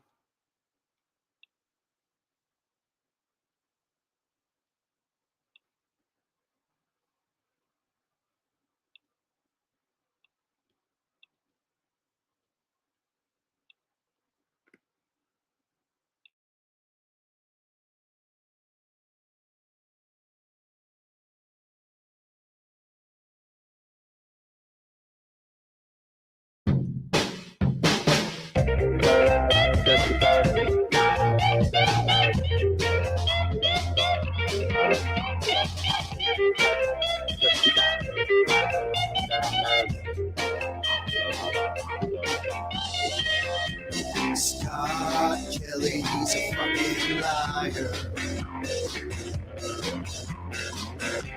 He's hanging around in a harness in front of a green screen.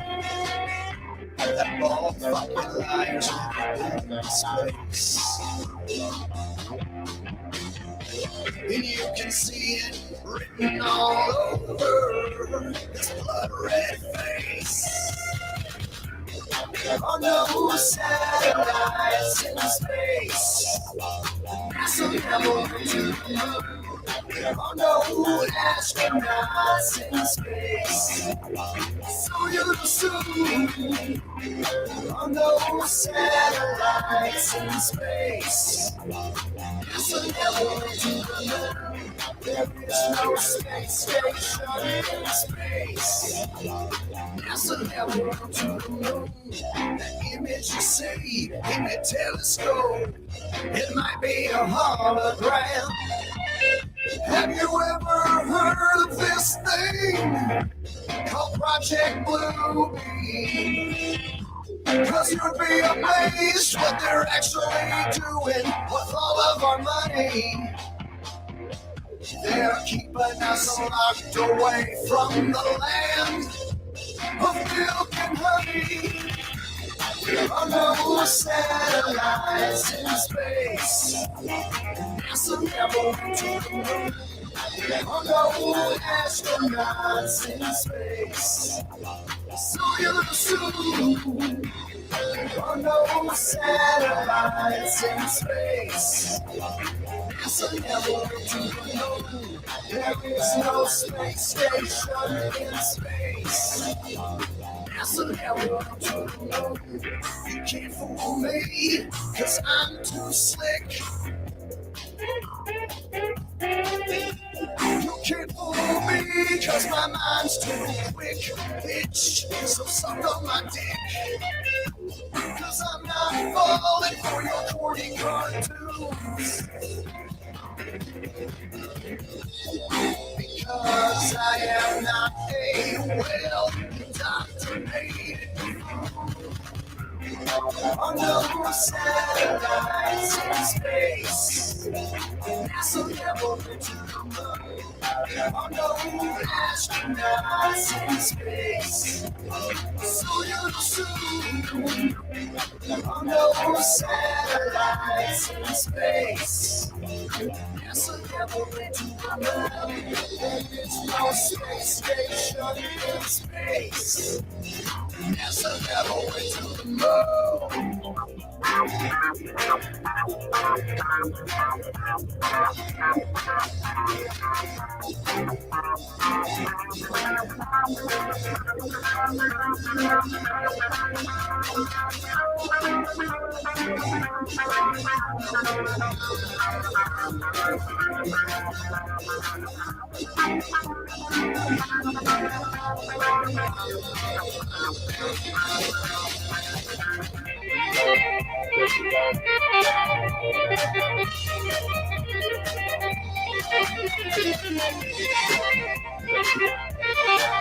No,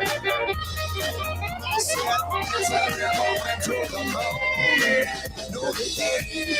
Not even fucking once, y'all. I said, yes, I never went to the moon. No, they didn't. Not even fucking once, y'all. I said, yes, I never went to the moon. To the moon. To the moon. Yes, I never went to the moon. To the moon. To the moon. Yes, I never went to the moon. To the moon, to the moon. Yes, I never went to the moon. Factor is by far the best food subscription service I have ever tried. You just put them in the fridge, and when you get grumbly and the tumbly, it's time to eat. Today, tomato roasted vegetable risotto. Don't mind if I do.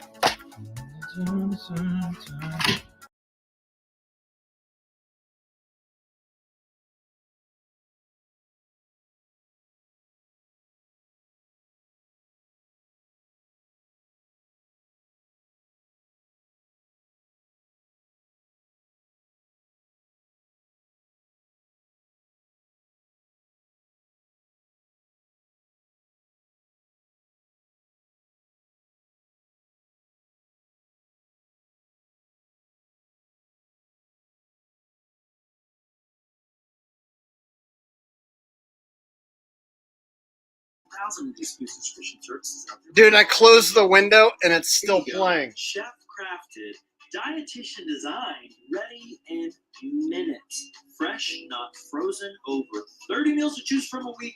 What's there not to love? What the fuck is happening? I closed the window and it's still playing. There it goes. It finally stopped. Dude. What the fuck? Sparkle to any design. No way! By Sticker Mule. The window's gone! Are a fun way to showcase your artwork, promote your brand, or bedazzle the ordinary. Each sticker is printed in full color on a glitter-like material that will make your artwork truly shine. To get started, select the size and quantity, upload your artwork, and check out. Within a few hours, we'll send you a proof showing how your glitter stickers will look. You can request changes to the proof for free until you're happy. With easy ordering, fast turnaround, and free shipping, Sticker Mule is the internet's favorite place to buy glitter stickers. Okay, I closed that tab and somehow it's still fucking playing. I swear to God, on my end, that tab is gone. And somehow it still played that commercial.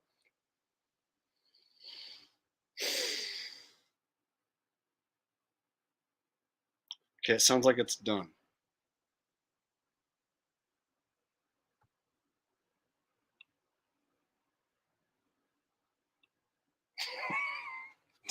So weird, dude. Okay, whatever. Doesn't matter, I guess, anyway. I was trying to just show you guys my old music video, and then when I went to shut it off, it like kept playing the fucking ad somehow. Even though never mind. Never mind. Yes, technology has reached the point where after you close out of an ad, it forces you to listen to it, even if you're in a live stream.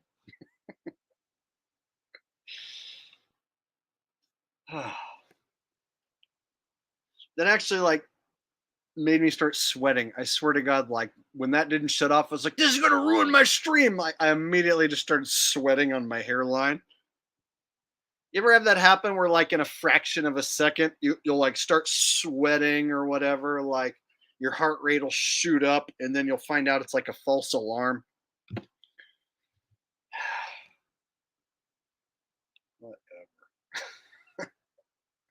What did I get up to? 249 thumbs up. I said, let's get to 300 thumbs up, you guys. I have 259 watching.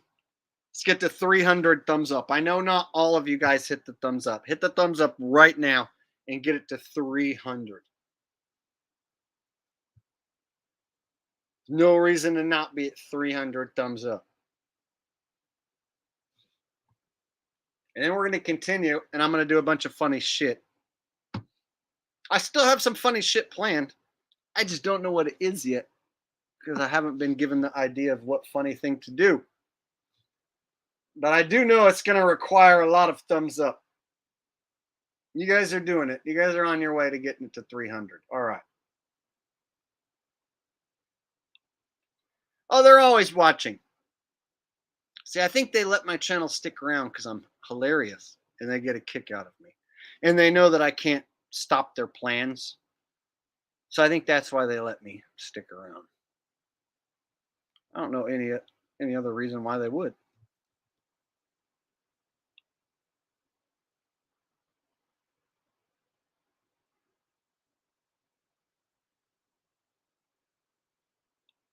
David Young says, go back, double check them likes. On my end, it shows 269, 270. Are you guys seeing something different?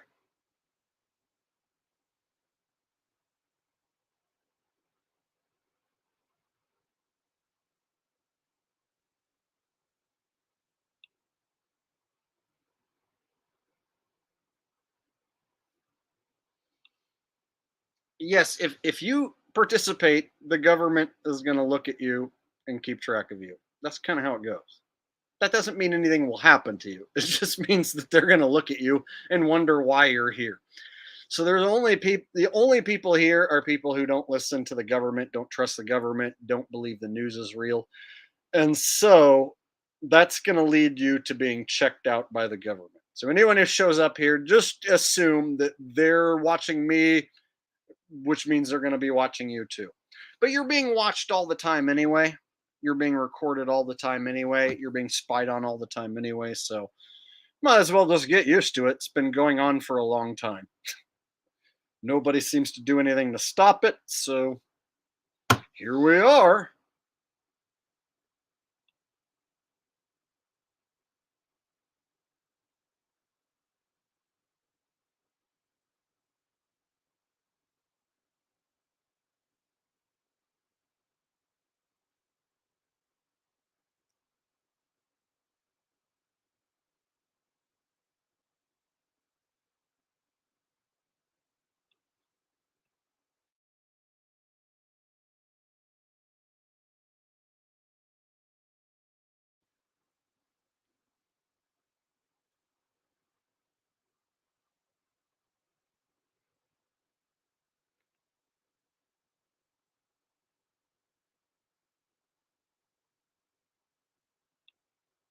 Scott says, what's with these blacks? What's with these blacks? The better question is, what's with these white people? Why is it every time a black man walking down the street, there's always a white man there walking down the street too? Why is it every time a black man trying to cross the street, there's always a white man there too? Black man and a white man and black and a white man, white people, black people. Ah! There you go, Chris Rock. Chris Rock, ladies and gentlemen. Chris Rock. Will Smith slapped the shit out of me because I was making fun of his wife. So he fake slapped the shit out of me and I fake acted like it fake hurt. Do you remember that time Will Smith slapped the shit out of me? I still got summertime ringing in my ears. Every time a black man talking about a white man talking about a Chinese man with a yellow man and a plaid Japanese man talking about a black man. All right. There you go. That's my Chris Rock.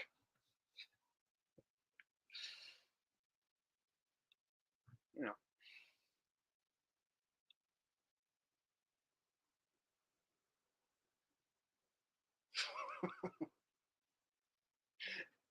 Try and find a white guy who does Chris Rock better than that, and I'll give you like $1. I will. Go try and find one.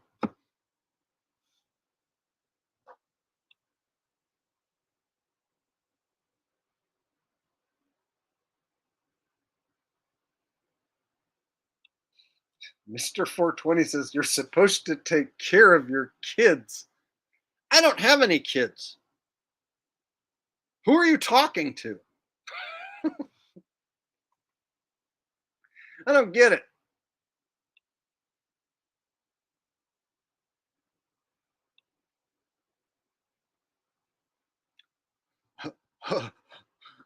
Hey, Beavis. There's people out there who think that the NFL is rigged. Oh, yeah. They think that the NFL's rigged. Yeah.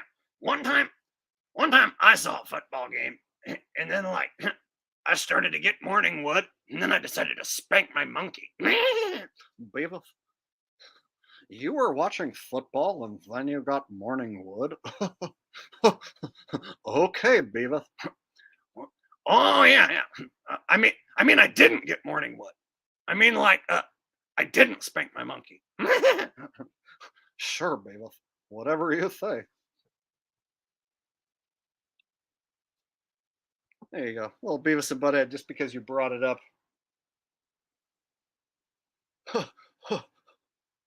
Beavis, you spank your monkey to rigged NFL videos. No, I don't. Shut up, butthead. I'll kick your ass.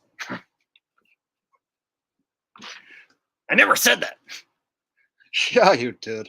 You said you spank your monkey to rigged NFL videos, Beavis. No way. Javid, I thought you died. I haven't seen you here in so long. I thought you died for sure. I went to your funeral and I cried. No, I'm kidding. I didn't do that. Hi, Javid. Javid. I used to call him Javid, and then he told me his name was Javid, and then I still call him Javid because I'm an asshole.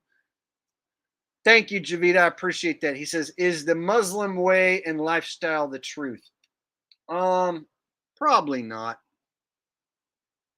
Yeah, probably not. Thanks for the donation, though. But yeah, probably not.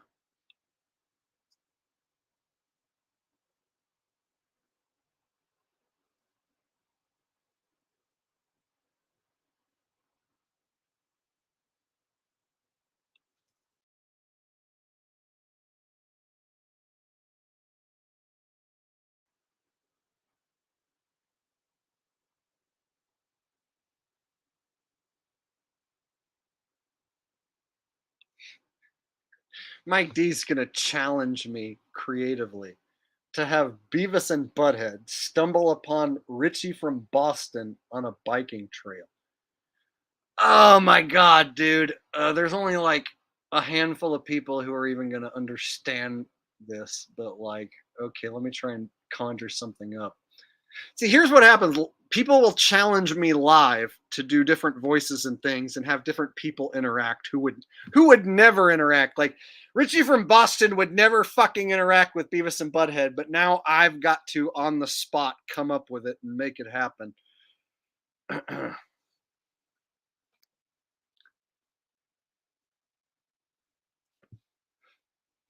Hey, Beavis.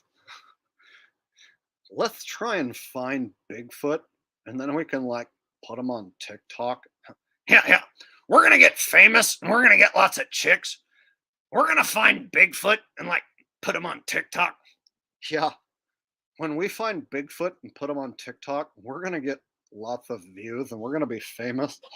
We're going to score with chicks who have big thingies, and it's going to be cool. Yeah, it's going to be awesome. Let me tell you what. I'm out riding my bike around.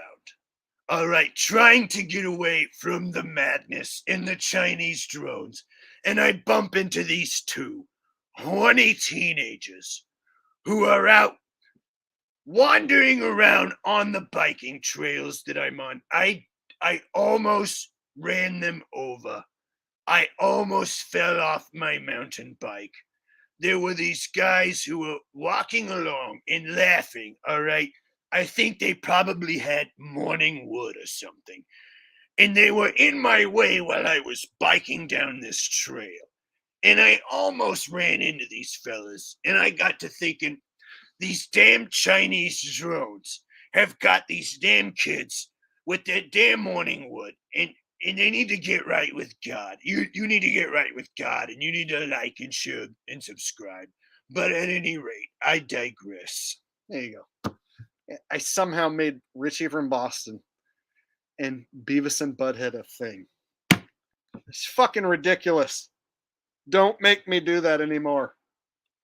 Can't handle it.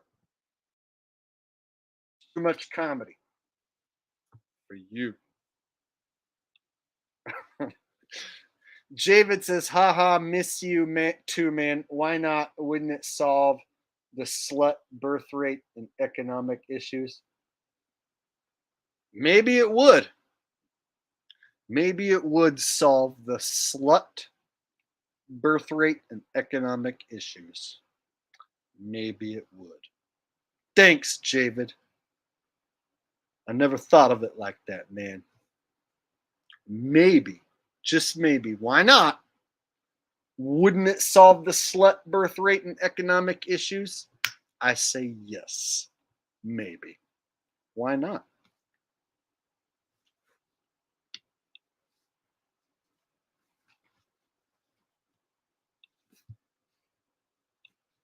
Okay, Crypto Whale says, can you explain how satellite phones work? So you see, Crypto Whale, outer space is not necessary for your phone to work. You see, they have towers, and if anything goes wrong or anything breaks, they can have a dude here on Earth get in a truck, drive over to it, and fix it. In your world, a spaceman has to put on a jetpack and jetpack to a fucking satellite and work on a satellite in outer space. And then jetpack back to what? A rocket or the ISS? So here's the deal. Satellites in space aren't a thing. Phones rely on technology here on the ground where it's always been. If anything breaks, they send a repairman on the ground to go fix it. In fantasy world, satellites in space equal phones.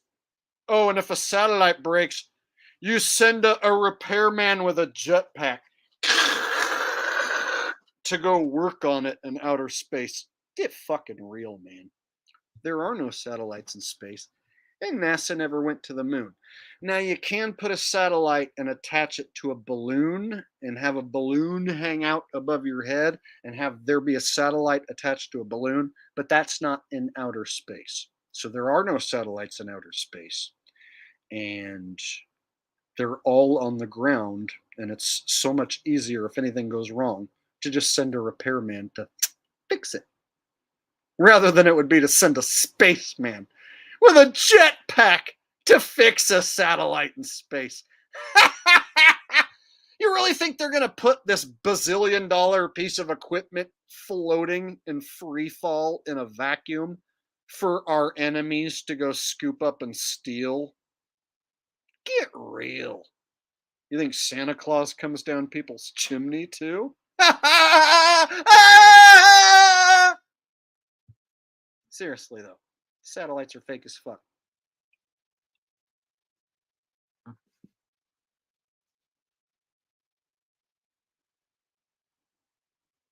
Remember when President Nixon talked on a landline phone that had a cord attached to the spacemen on the moon? And everyone was like, President Nixon talked on the phone to the spaceman. Remember that? That was hilarious. It's right up there with people thinking that satellites are in space.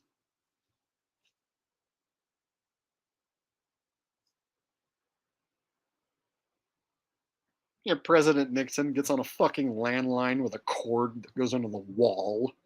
Like, I'm talking to the astronauts right now. They're on the moon. Hi, astronauts on the moon. Hi, President Nixon. We're on TV right now. Jake, explain how satellites work. Okay. Just depends your level of stupidity. I can tell you the truth. Just comes down to whether or not you're going to believe it. If you believe President Nixon talked to astronauts on the moon on a fucking landline, then you're probably going to hate my explanation that all the technology's here on the ground. So in that case, just consider me a conspiracy theorist and that I'm totally wrong.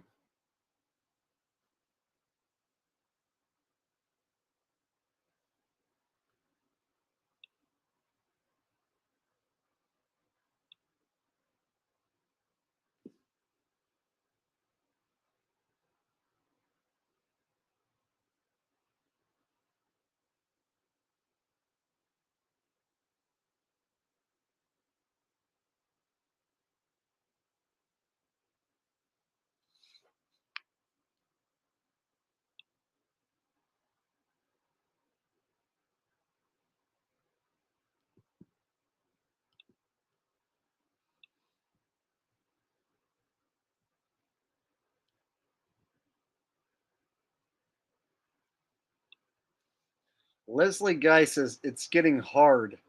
The chat is getting exciting. What's getting hard? Your penis? You're a woman. Just kidding. Or am I? All right. Can't help myself. Every once in a while, I have to add in a weird joke. Now that's comedy. Ba-da-bing. Some Dud 3 says, kick, or kick, or kick. Or maybe he's saying kick. Or maybe it's pronounced kick.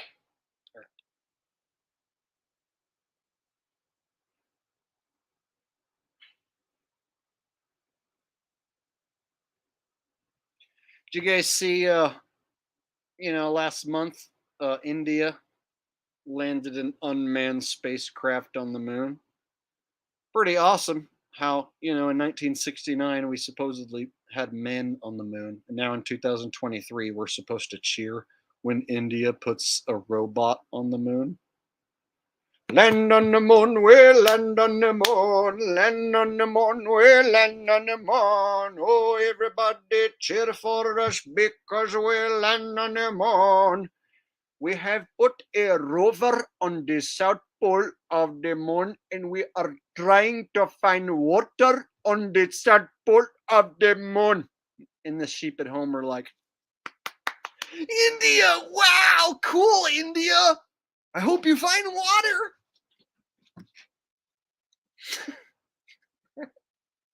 And before India sent their rockets to the moon, they actually prayed, like the whole country joined in prayer.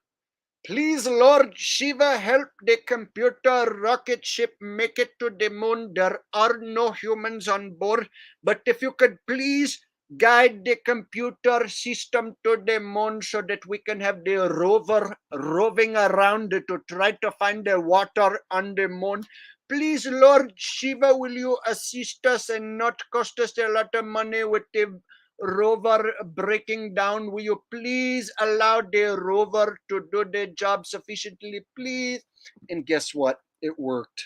Their prayers were answered. They made it to the moon with their robots. They rovered around the South Pole looking for water, man. It worked perfectly.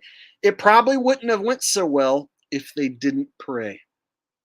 Had they not prayed, they would have probably failed for sure. So Lord Shiva hooked them motherfuckers up. Made sure that they made it. All right. Land on the moon, we land on the moon. Land on the moon, we land on the moon. It is a very exciting accomplishment. We are going to be putting the rover on the South Pole, and the rover is going to rove around. It's going to be roving this way and roving that way, and it will be roving any which way that the rover does the roving. How many rove does the rove if the rover could rove a rove? And the answer is a whole lot of roving going on. They are going to be searching for the water on the South Pole, and that means that they can find the water on the South Pole, then that could possibly mean that there is life on the moon. Life on the moon, there's life on the moon. Life on the moon, there's life on the moon.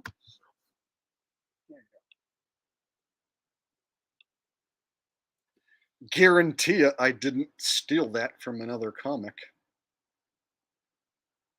So when anyone's like, I don't think you're funny, I think you're stupid, it's like, well, then who do you think is funny? One of those comics who gets interviewed by Joe Rogan on TV. See, here's the deal. My brand of comedy is so unique to me that there's nobody who even attempts to try and fucking copy me or rip me off at this point. And still, I own this genre.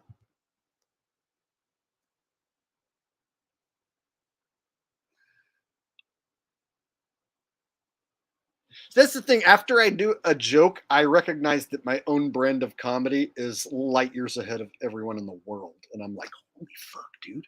Did I just do that? Like what I just did there with the land on the moon shit, I didn't plan on it coming into here. I've done that voice before, but I didn't script that. Like I just fucking did that just now. And then I tripped my own self out like, dude, I'm so fucking funny that it's ridiculous. Like that right there is not normal. Nobody should be that funny. Like how the fuck did I just do that? Like I tripped my own self out. When I finish these streams, I go back and I rewatch them and I'm like, did I really do that? And then I watch and I'm like, holy fuck, that's the funniest thing I've ever seen. And it's me. I didn't even know I was going to do it until it happened. That's fucking weird. So I know anytime I go live, I'm going to do something unexpectedly that's funny as fuck. And I'll think it's the funniest thing I've ever seen, but I didn't even know I was going to do it, and I didn't even plan on it. So I have no way of like being able to like predict what I'm going to say or do in my own shit. And I'm me.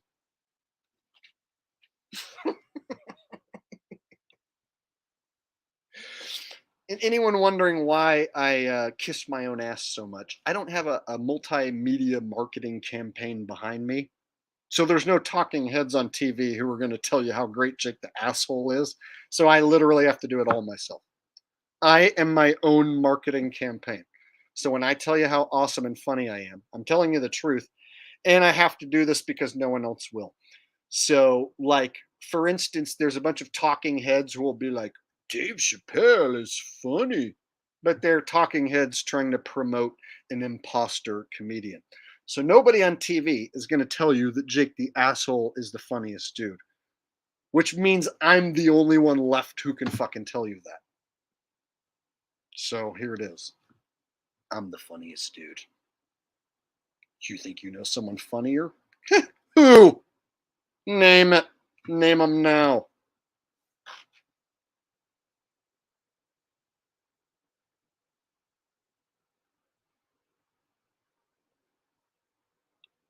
That's right. So let it be said, so let it be known. I am the funniest human alive. And this is the funniest shit anyone could ever possibly do. Let it be said, let it be known. Let it be a fact. Let it reverberate through the nation. I love being full of my own shit and at the same time knowing that it's true. It actually feels really awesome. I'm sitting here like, am I really saying this? Yep. Is it really true? Yes. So I'm allowed to say it. Had I fucking sucked all night and not said anything funny or not did any good impressions, then I would be full of shit.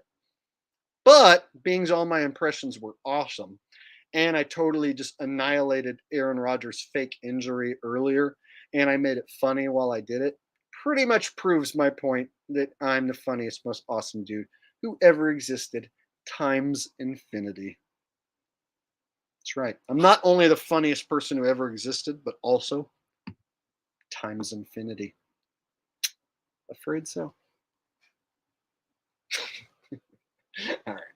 Now I'm just being an asshole on purpose. Not times infinity. I'm kidding. Not times infinity. Or am I? Psych! I'm serious. Times infinity. Wonder how long I can keep that joke going. No, I'm not kidding. Not times infinity. I'm serious. Times infinity. Ha! Joking. That was a joke. Not serious. But I am. Woo! See?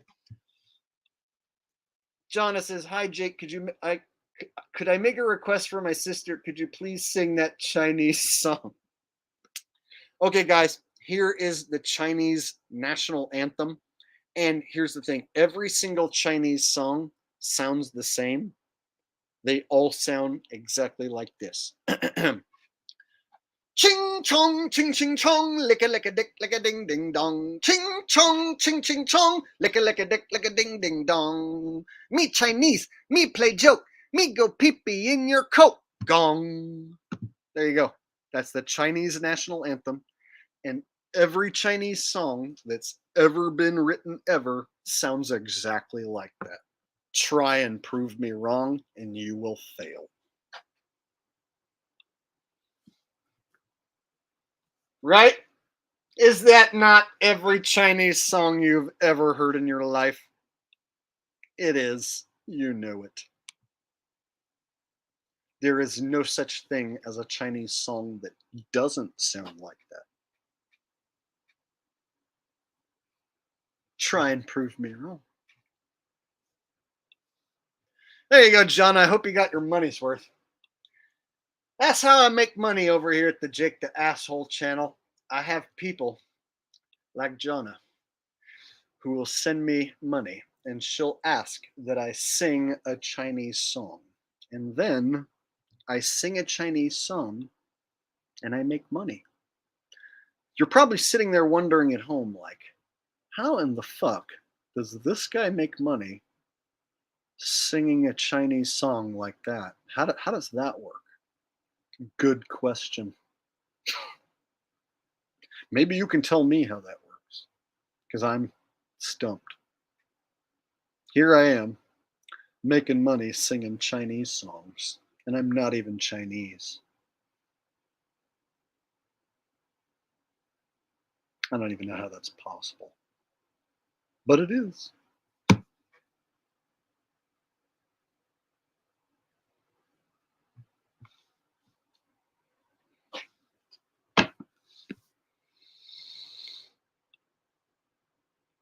Jonna's sister, Rose, says, "I've heard that song at the massage parlor." Rose, what are you trying to say? You get massages while my Chinese song is playing? That's weird. But okay. Cool, Rose. Enjoy those massages while my Chinese song's playing. I'm just messing with you.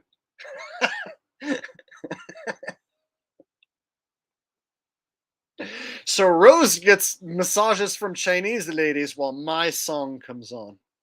That's what I take from that comment, I guess.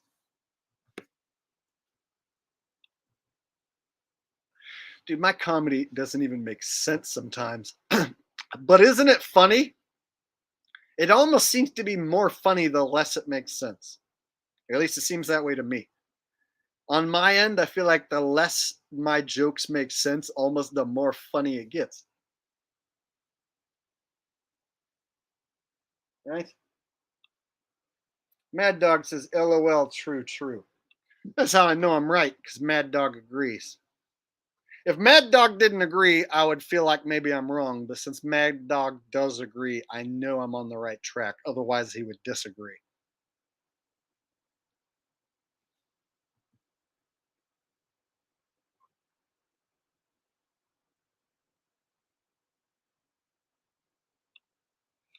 If you don't agree, he says, I agree, Lake. Okay, River. Let me tell you what, Stream, I agree. I agree, Ocean. I agree, Lake. I agree, Pond. I agree, Stream.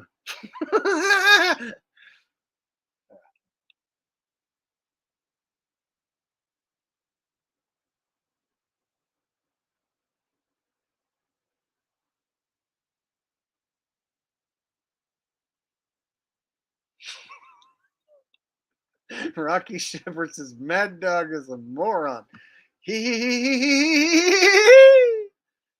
Rocky, you're hilarious. Are you doing good, bro? How's life up in Washington? Is it getting cold up there already? Hope things are going good, Rocky. Rocky's hilarious. I met Rocky in Spokane, Washington. And the more he drinks, the more hilarious he becomes. And also, the more he drinks, the more chance of him fighting with normies is a possibility, a strong possibility. So we were hanging out, and he started off fairly normal. And then the more he drank, he got more intense and hilarious. And then he even told me that, like, when he drinks, he gets in fights. And so he almost got our whole group kicked out. Rocky did, because he started making fun of a guy who looked kind of like Bill Gates. There was a guy who kind of looked like Bill Gates, and Rocky's like, "That's Bill Gates. Let's go out there and fuck with him." It's like, dude, it kind of looks like Bill Gates, but it's not Bill Gates. And he's like, "Yes, it is. He lives around here." So then the owners of the establishment were like, "Look, fellas, can you please calm down?" So Rocky almost got us kicked out, but he was able to calm down just enough so that we didn't get kicked out. I love you, Rocky. You're hilarious. Thank you for being here. Thank you for donating. Oh, Rocky also gave me a wooden sword.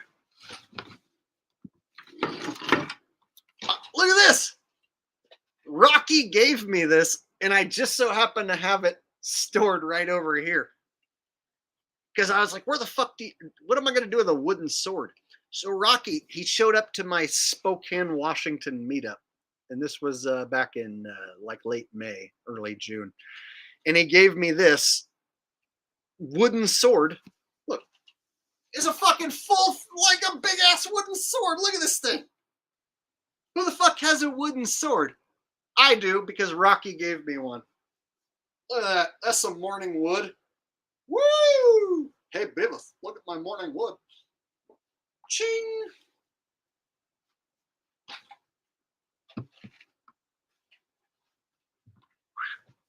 So yeah, this is a gift from one of my subs. And I was like, what do I do with this? It's cool. It's a wooden sword. I'm like, should I just like throw this away because I don't know what to do with it? I'm like, no, it's a wooden sword. Keep it. And here it is. A gift from one of my subs. And I still got it.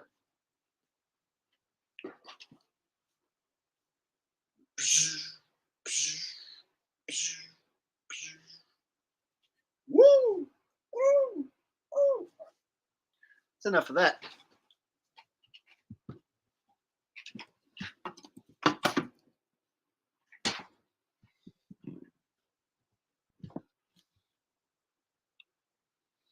Rocky says paint the hand. I don't have that kind of time. Well, I have that kind of time on my hands, but I'm not gonna. I like it the way it is. I appreciate the gift. You can see I still have it, but I'm not gonna like paint it like it's a real sword. It's not a sword. Buying paint and then painting it would be just a total waste of time. It's a wooden sword, bro.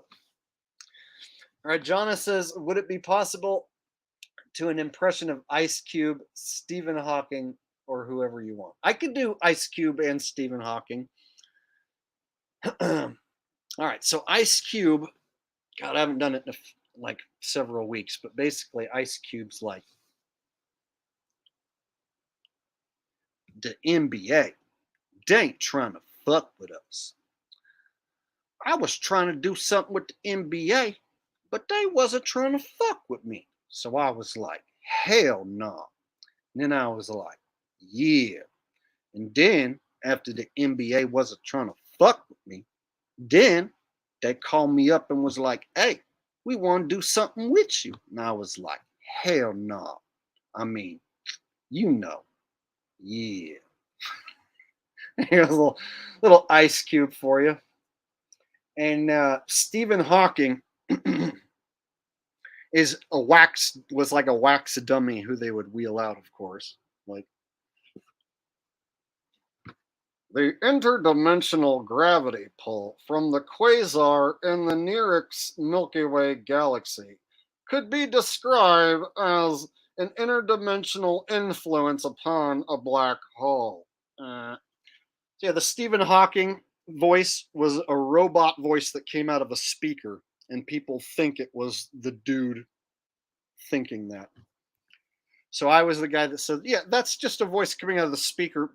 Stephen Hawking thinking that's not a real technology. Nobody has that same technology as Stephen Hawking to think something and have it come out of a speaker, except for Stephen Hawking. So basically, like whatever they wanted the speaker to say, the speaker was the star of the show, while Stephen Hawking's like. So they wheel out a vegetable, a wax dummy, and he's like.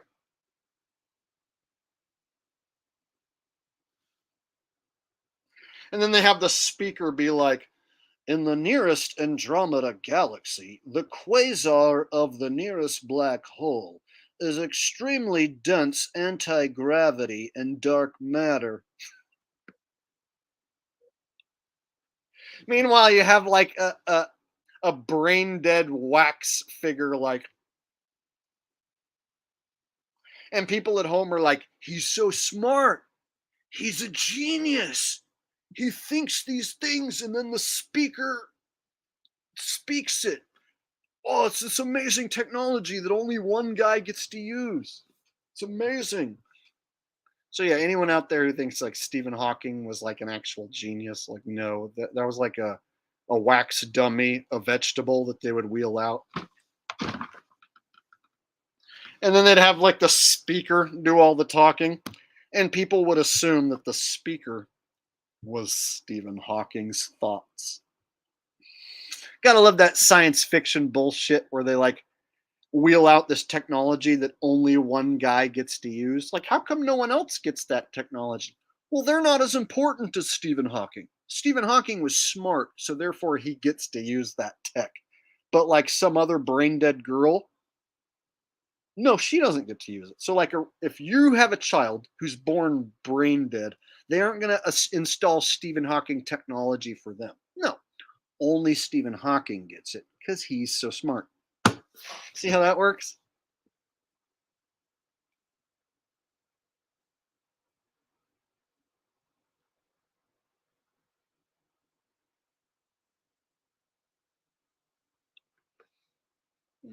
Blue, this guy says he can't hear me.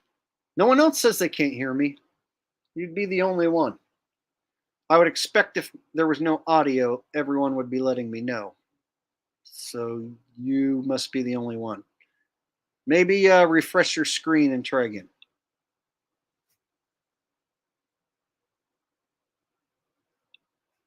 Bruce, bro, don't be ashamed for getting duped because we all got duped at some point or another. I was a fanboy of the NFL. I was a fanboy of outer space. I was a fanboy of Hollywood movies. So, yeah, over the last decade, I've been really smart and figured out it's all fake. But, like, there was a time, if we go back far enough, dude, I was the biggest sheeple as anyone else.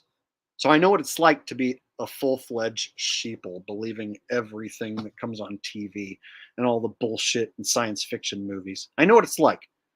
That's why I'm so good at breaking it down now, is because I know what it's like to be that. You know, none of us can say we were never a sheeple. None of us can say we never got duped. You know, you'd be lying to yourself if you were like, I always knew space was fake. I always knew the Earth wasn't a globe. I always knew everything. Yeah, right. I'll bet you if I went back and looked, every single one of us was a sheep at one point. Of course, how could you not be? So we were all sheep at one point, including me. And so I got no qualms admitting to people like, yeah, dude, I used to be an idiot sports fan. I used to go to the movie theater and be all excited to see some stupid programming movie. I used to, you know, watch sitcoms on mindless, crappy sitcoms on TV, just wasting my time and eroding my brain as a child. But now that I look back, I can identify all that. So now I'm smart enough to know where I went wrong and got duped in the past. And I'm man enough to admit when I got duped. So many people have cognitive dissonance and they don't want to admit they got duped. So they're like, I didn't get duped on fake football. Football's real. I didn't get duped on fake news. The news is real. So a lot of people don't want to admit that they got duped on anything, which is why they have to act like everything they see on TV is real. Because they know if they admit one thing they were wrong about, they might have to admit all of it was wrong and that they got duped on all of it. Nobody really wants to do that. And so I noticed I had no problem personally saying, oh, fuck, everything I learned was a lie, and then relearning everything again. But most people can't do that. They can't admit everything they learned was a lie because then they know they have to start over again and relearn everything. So the cognitive dissonance stops people dead in their tracks from even beginning down the truth path, because they know if they admit one thing that they got wrong and got duped, they might have to admit it was that they got duped on other things. Nobody wants to do that. So I see that first and foremost with people like my father, who are total sheep, can never admit they're wrong, and they're going to die being sheep. Even with somebody like me as their son, who can prove that they're wrong and that they're everything they think is wrong, they still don't want to admit it. So even my own father is going to die as a sheep with Jake the asshole as his son, telling all this truth. So I've come to realize there's some people who will never see the light. They will never wake up, no matter what. There's no proof to change their mind. Sad but true. And it even includes my own flesh and blood, my father, who I wish would wake up just a smidge. We would get along so much better. But he refuses, because then he has to admit his boy with his crazy theories was right. And he can't do that. So if you've ever argued with a friend or a family member over something you know is the truth, and they absolutely will not give you any sort of they won't admit to you at all that they're wrong. Yeah, well, it's because their whole life is built on these lies, and to admit one little thing they were wrong, then that means everything they thought might be wrong. So they can't go there. So that's why it's so hard to get through someone's cognitive dissonance, and even get them to say one little thing they thought was wrong, is because they know it's like a deck of cards. All the rest of their shit will come down with it. So they can't admit they're wrong. So we're stuck in a situation where nobody ever really wants to admit they're wrong. Sad but true. Leslie, I want to have a relationship with my dad so badly. And if he would just give me just a little bit of consideration for what I say, we would get along swimmingly. If he would just look into it a little bit. But instead, my own father is like, well, you're telling me everyone's in on it? Everyone's lying except for you? And it always just turns into an argument. No matter what I show my own dad, his excuses. Everyone's in on it except for you, and you're the only one who knows the truth. See, so even my own fucking dad, dude, no matter what I show him, can't get through. We butt heads every time. So I have to accept that some people are not going to see the truth no matter what. No matter what. Whether I show it to them or not.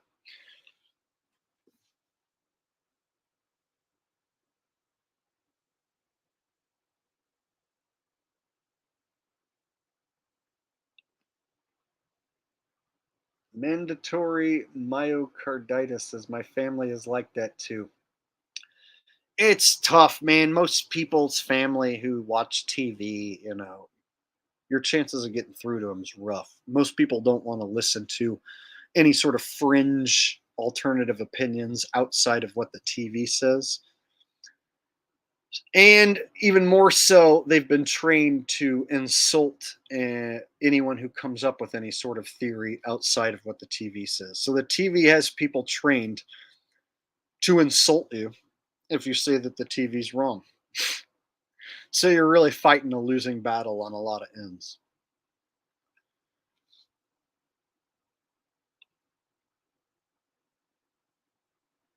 Andrew Tate History says ODD TV disappeared. Yeah, well, that guy was a shill from the get-go. That guy is not legit in any sort of the way. And the last thing he did was a live stream with David Weiss, who's a total shill. So if you look at the fact that he was doing live streams with David Weiss, that pretty much proves my point. And if you look at the last stream that he did, he had like Eddie Bravo on, another industry shill. Come on, get real, man. Ain't no backwards hat rapper with tattoos and Illuminati symbolism here to lead you to the truth. They're here to lead you away from the truth and keep you following somebody who's a sex offender and a criminal. So anyone who followed ODD TV, they basically got you following a sex offender and a criminal. So they'll install controlled opposition who are criminals, in this case a sex offender, so that anyone who follows them, look who you're following. Look who your guru is. See? So when I see guys like that fall off, my guess is he's, I don't know, locked up possibly? Who knows?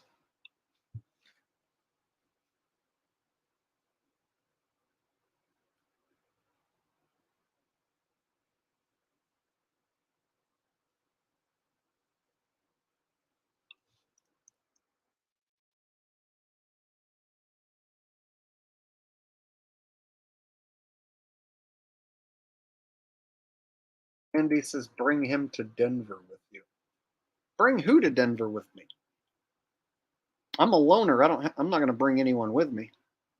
Are you talking about ODD? He's not my friend or anything. I don't know him or talk to him, so I'm not going to bring anyone. If I come to Denver, it'll just be me doing a meetup for any subs who live there. I'm not going to like bring anyone with me.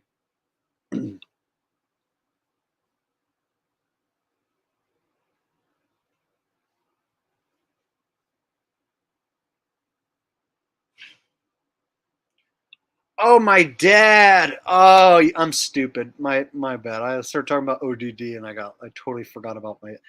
Here's the thing with my dad. I've thought about bringing him on for a live stream to show you guys how we butt heads and how like I do my best to try and tell him that he's wrong about these things, but like I don't think I can get him to come on to a live stream because like I've even told him like I can bring you on to one of my live streams and I can even like pay you to come on because I know it'll be worth money to have my dad on here. I'm sure I'll make super chats and get good views. So I told my dad even I'd be willing to pay you to come on because it'll be that interesting. But he's afraid.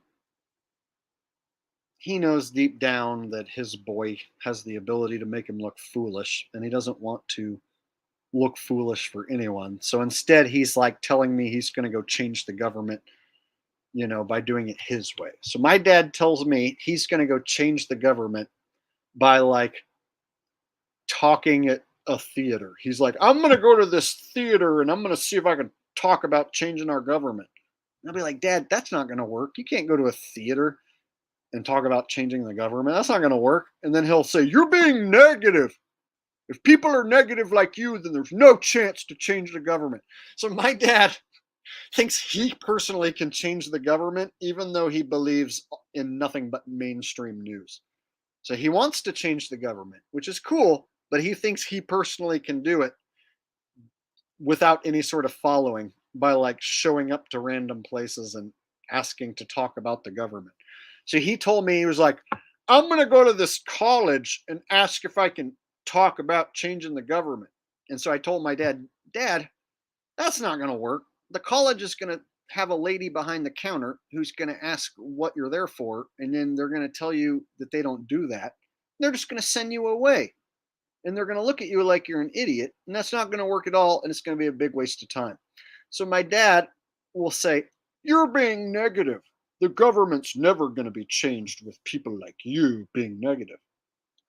But meanwhile, my dad's plan is to go have people listen to him talk, and that they're going to listen, and that somehow that's going to change the government. So it's very hard for me to have a conversation with my dad because he thinks he is somehow going to change the government with his plan. He's that delusional. And so I have to tell my dad, Dad, I have tens of thousands of followers, way more than you, and I know for a fact I can't change the government. So what makes you so delusional to think you're going to change the government?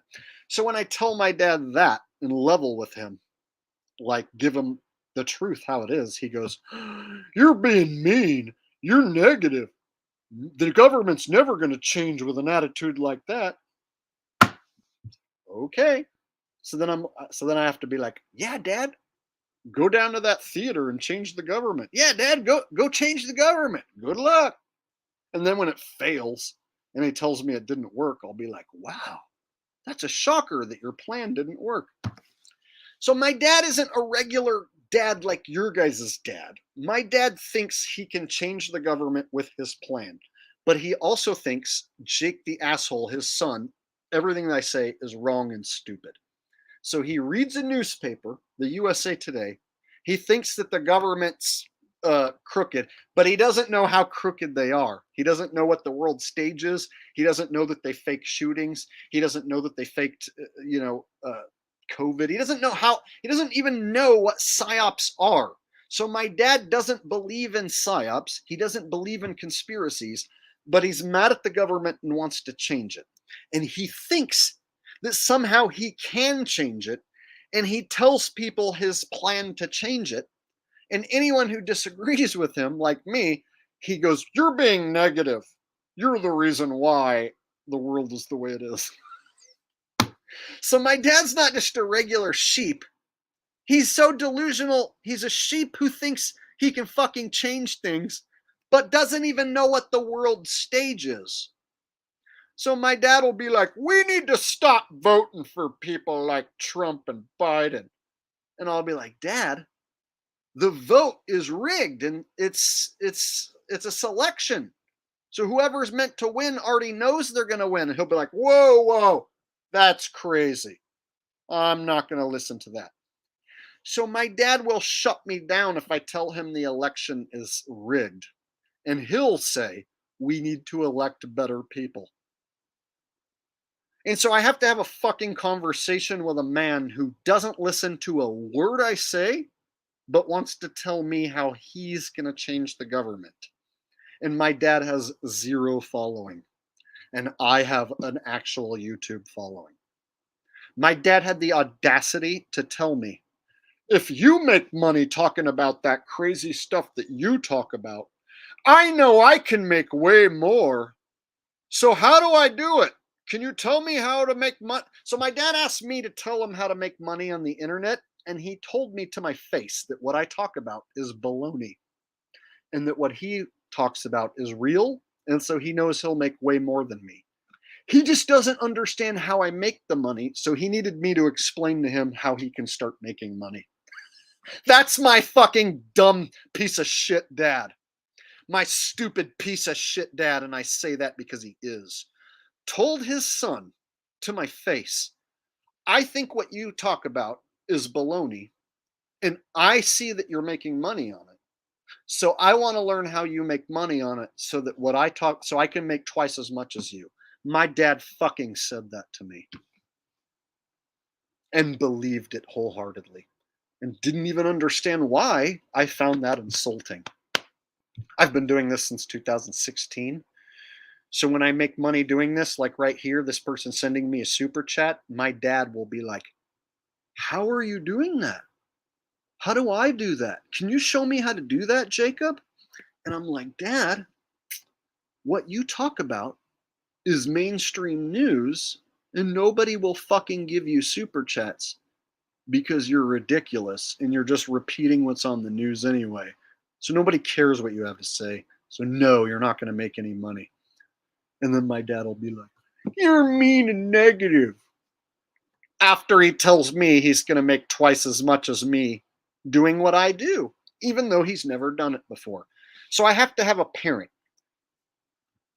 who's that much of a piece of shit to tell me everything I say is wrong and his plan to change the world is right.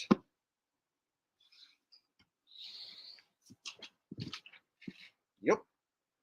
So those of you out there who have a dad or a mom who doesn't talk about changing the world, you're lucky. I used to have a parent who didn't talk about changing the world, and then he turned into a fucking weirdo. So I used to have a dad who sold rocks, and all he talked about was selling rocks, and I was cool with that. My dad would talk about selling rocks, then he'd keep talking about it and keep talking about it, and I'd be like, okay, cool, you sell rocks. Good for you, Dad. So my dad is a rock salesman, and then when his rock business ended and he no longer sells rocks, he suddenly became a guy who wants to change the government. And his source of news is the newspaper, the USA Today.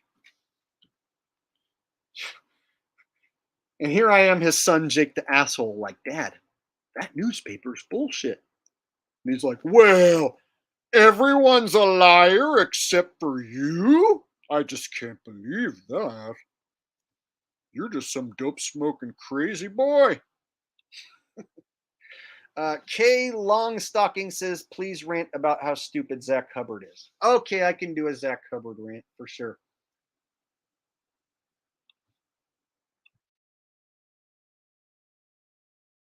And then OJ and Toothpaste wants me to do Prime Stein, Alex Stein 99. Okay, I'll do both impressions for you guys. So we'll start with Zach Hubbard.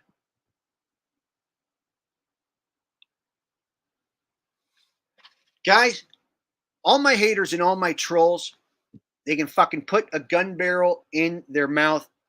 Seriously, anyone who doesn't learn Gematria and learn what I know, fucking gun barrel in the mouth.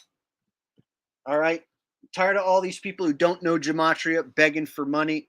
You won't be such a broke loser. You won't be such a hater if you learn how to do Gematria. Learn Gematria. Learn the facts. 44. In the 44th day of the 44th week of the 44th year, the Browns might cover the spread. Congratulations to the winners. The Queen queefed on the 63rd day of the 63rd year in the 63rd parallel. Queen equals 63. Queef equals 63. So therefore, take both teams on the money line. Congratulations to the winners. There you go. There's some Zach Hubbard for you. And then Alex Stein. Primetime 99 on the grind all the dang time. I'm Primetime Alex Stein. I'm on the grind all the dang time. I'm going to go to the Cowboys game. I'm going to go to the locker room. I want to see who's got morning wood. I'm going to see who's got morning wood in the Cowboys locker room. I'm going to bend over, and I hope the Cowboys fuck me in my ass. Primetime 99 on the grind all the Alex Stein and a 9 at a time. I'm Alex Stein. I'm on the grind all the time. 99, prime time. 9 grind, prime time, Alex Stein 9. Harvey Weinstein, Alex Stein. There you go. Alex Stein, ladies and gentlemen.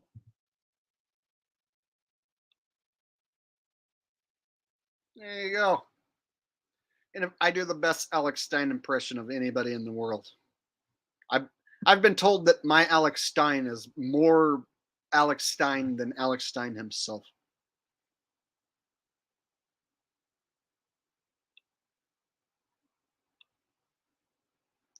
Oh, dude. How can you love Alex Stein? You like a guy who wears women's bathing suits in front of children? Here's the thing. Alex Stein pretends that he's making fun of liberals, but then he'll wear a bathing suit in front of children with his wiener bulging out. And so then he becomes the thing that he's speaking against. So here's the thing, like, you can't make fun of a gay person by blowing a guy sarcastically, because that would make you gay, right? So Alex Stein will dress up in a woman's bathing suit to make fun of the left. Well, once you put the woman's bathing suit on and start acting like a flamer bottom in public in front of children, you are the thing that you're supposedly making fun of. So again, you can't make fun of a gay guy by blowing a dude sarcastically, because wouldn't that make you gay?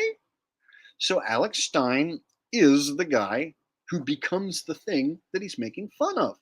So if you support Alex Stein for making fun of the libs, you also support a man who wears women's clothing in front of children. See how that works? Gotcha. I wouldn't love that guy. Anyone with the last name Stein, you should probably stay away from.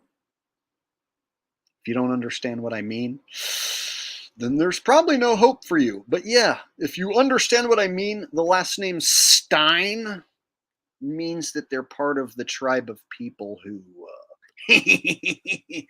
wear those little hats.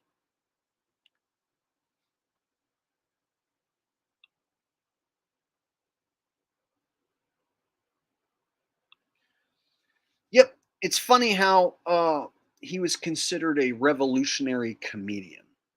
And then when you really look at what he did, put on a woman's bathing suit, went out in public in front of children with his little wiener bulge in a rainbow woman's bathing suit because he's making fun of the libs. Not so fast. You can't put on a woman's bathing suit and go out in public in front of children to make fun of the libs. It doesn't work that way.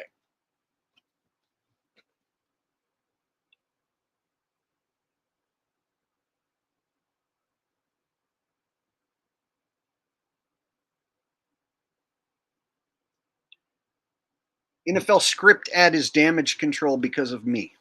I did damage last year. I dealt out some damage to the NFL.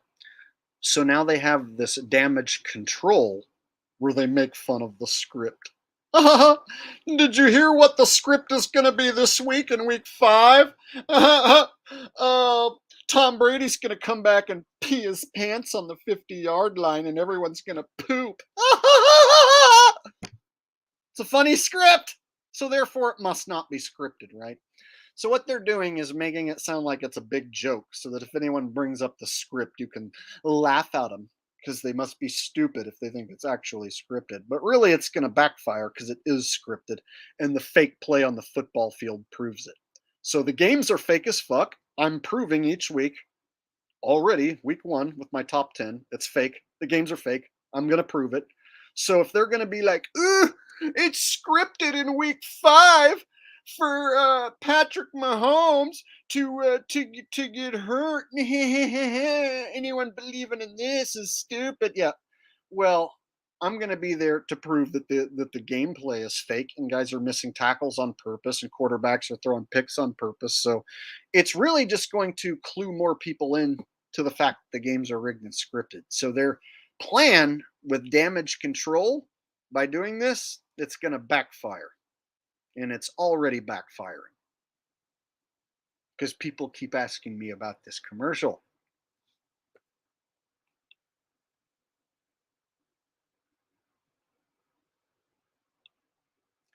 Yes, David, here's the deal. About midway through last season is when shit really blew the fuck up. So wait till the games get more important and teams' playoff futures are on the line. And you see certain teams like blow it week in and week out. And then their fans figure out, like some of them, that it's scripted. Then they join this channel. This channel will start to like blow up in a way like never seen before midway through the season. And so I'm thinking at some point, yeah, if I start to get close to 100,000 subs, I might have to change the name of the channel to avoid being taken out. Like I'm already anticipating blowing up so much that I might hit the 100,000 sub marker and have to change my name as not to have them print out a Jake the Asshole plaque and then somebody fucking delete the channel because they don't want to send me a Jake the Asshole plaque. So if you missed the beginning of the stream, if you get to 100,000 subs, YouTube sends you a plaque. And I don't think they're going to want to send me a plaque that says Jake the Asshole. And so if a human is to say we're gonna send out 100,000 sub plaque to a guy named Jake the Asshole. No, let's get rid of this guy. So I might change my name if the channel blows up so much this season that I hit 100K subs. I might have to change my name to Jake Gibson, because I seriously think somebody on the human side at YouTube, quality control, will see that they have to send out 100,000K sub plaque to me, and they're not going to want to send a plaque to a guy with asshole in the name. So I might have to, if I blow up that much to where I'm going to hit the 100K mark this year, I might have to change the name. But yeah, I expect a lot, dude. In this last week, I had 1,500 new subs in 1 week. 1,500 new subs. So all it's going to take is 3-4 videos to go bonkers and go viral for me to start hitting 10,000 views in a week. I mean, 10,000 new subs in a week. It could happen. It could easily happen.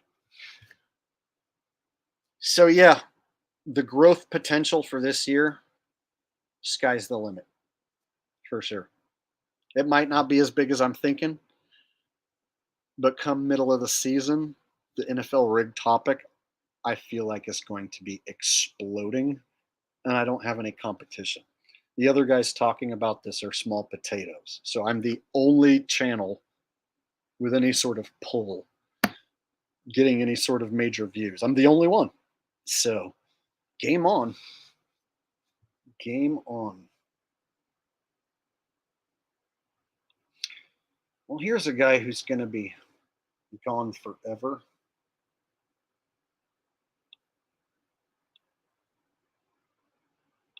Bye. You don't have to like my hat, but if you're going to like openly diss me and say ass clown hat, I can just go like this, beep, beep, and then you're banned forever. So bye, guy who talks about my ass clown hat. Jake and Nanarino says, I almost to 5K, brother. Can I get a shout out, please? Simon Dan sits when he pees. Dude, you're almost to 5K subs? Shit, I didn't even know you were that big, bro. I didn't even know you were a content creator, to be honest. I'll have to check you out. Congrats to Jake Iannarino getting up to 5K. Awesome.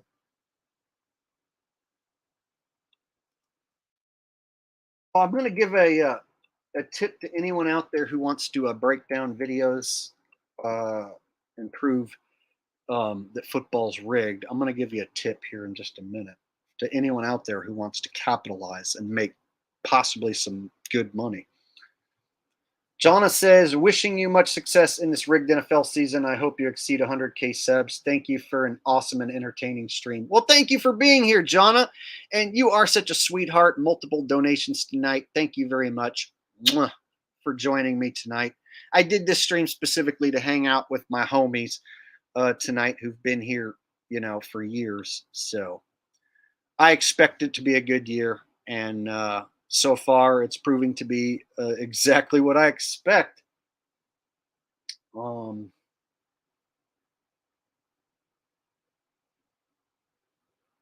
the hell did I just say I was going to talk about?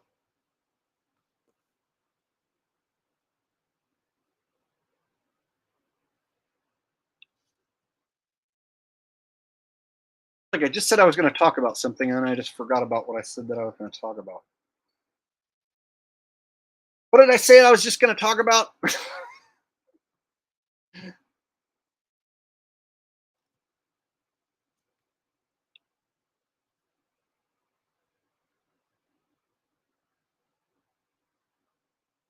Oh, yeah.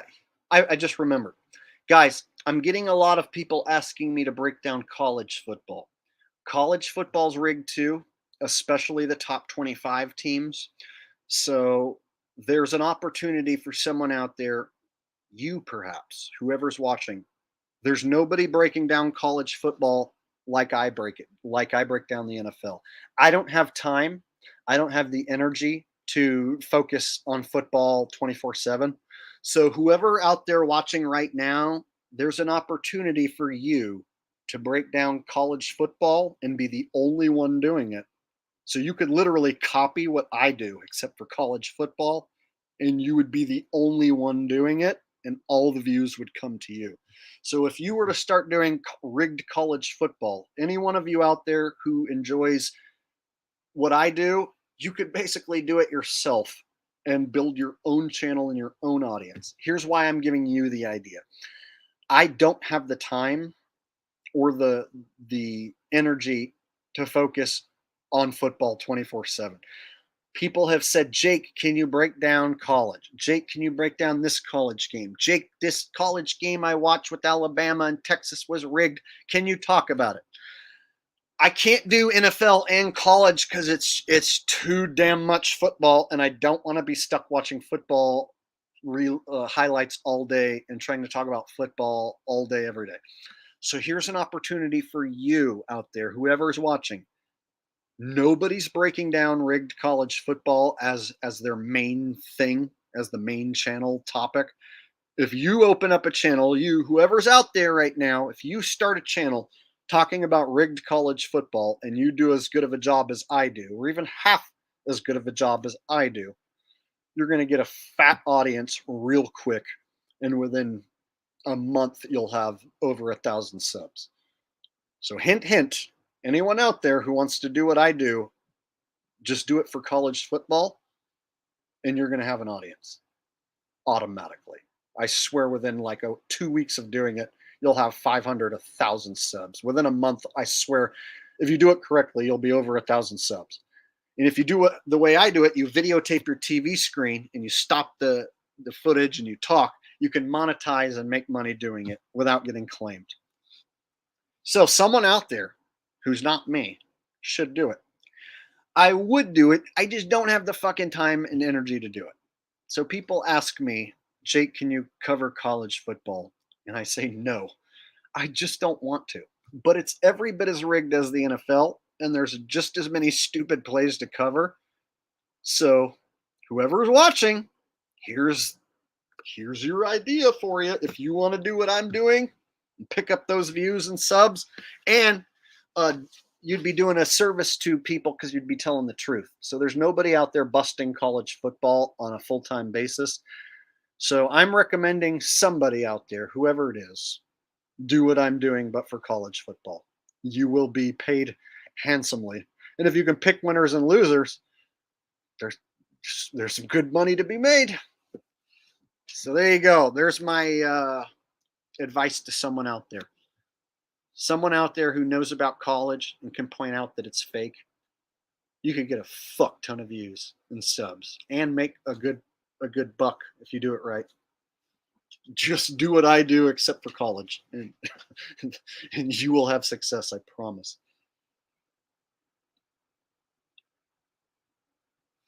OJ and Toothpaste says, I trolled Karen B's stupid coffee talk stream and said you should do a stream with Jake the a-hole. And she said you blocked her on Facebook and hates you. Well, you know, Karen B is a shill witch and a total bitch. And so, yeah, I totally did block her. But that's cool that you trolled her on my behalf. Thank you. I appreciate that, OJ. I wish I could have seen that. It'd have been funny to have been watching that live and seen that. Thank you for the donation, buddy.